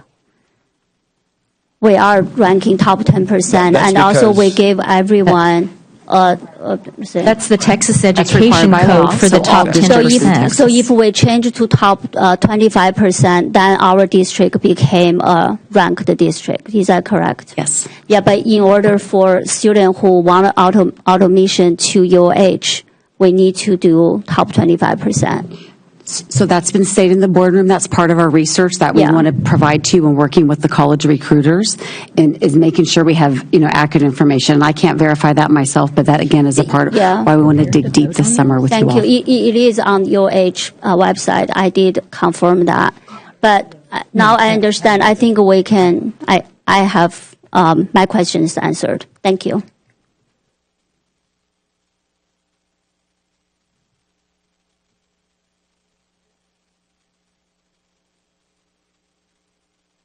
All right, Mr. Hamilton. Yes, thank you, Madam President. So I just want to state, I think I agree with Dr. Whitbeck that we need to either make an all-in or all-out decision. And just I also think for the sake of giving staff as much time to implement the change, and also I think there's obviously some urgency from the community on this topic that I think warrants making the decision tonight. That would be my preference, and I'm in support of releasing the ranking to all students. Okay, Mr. Hamilton, you realize that whether we vote on it tonight or if we vote on it at the next board meeting, rankings still will not be released until June 20. Can you June 22nd. June 22nd. So it makes no difference if we vote. Yeah, we. Oh, unless that's changed. Actually, it's not really. And that's a change, the thing, folks. This policy, I'm gonna say and echo Ms. Hannon on that it has been very confusing, and you do have lots of information coming in many different directions on what is legal, what is ethical, what is right, what is required, whether it's 10, whether it's 25, and that's part of it with having the college admissions folks come in, and U of H is just down the street. So they can come and they can share what are their admissions requirements and how can we work together to do what's best for our students. Mrs. Mitchell, Okay, please. thank you. We said June 22nd. Our Skyward end-of-year process is run from June 21st through June 24th. There will be no access to Skyward production during that time, so I can't have it by the 22nd. I mean, I can have it ready to go, but they won't have access to look. Okay, so what I would suggest is that we say 6/25 because end of year roll would have been processed and we would be ready to go with the 23-24 school year. So I just didn't want y'all to vote on something with the date of 6/22 when we can't do that. So the end of year roll is when we promote all kids who are promoted and so on and so forth. So we basically end all of our data collection, and we basically roll the whole entire district up to the next year. So let me ask you this: does it make a difference if we vote on this today, May 1st, or May 15th, on whether or not you can implement for June 25th? No. Okay, so effectively, whether we vote today or then, you can still make that.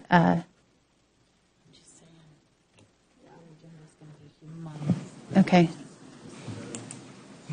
The agenda on May 15th is already quite heavy. From an agenda management standpoint, I'm just making that point of information. It's your decision.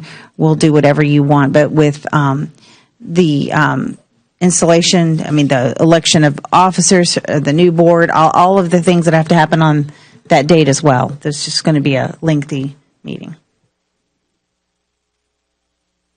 Okay, Dr. Gilliam. You're done. Mrs. Hannon, you're done too. All right. We have a motion on the table. It seems like there's no more discussion. Please vote.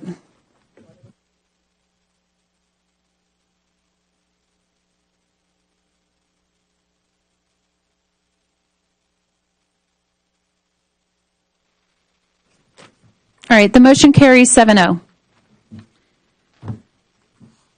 And that concludes our meeting, so may I have a motion to adjourn? I move to adjourn. All right, the time is 9:26 p.m. and we are now adjourned.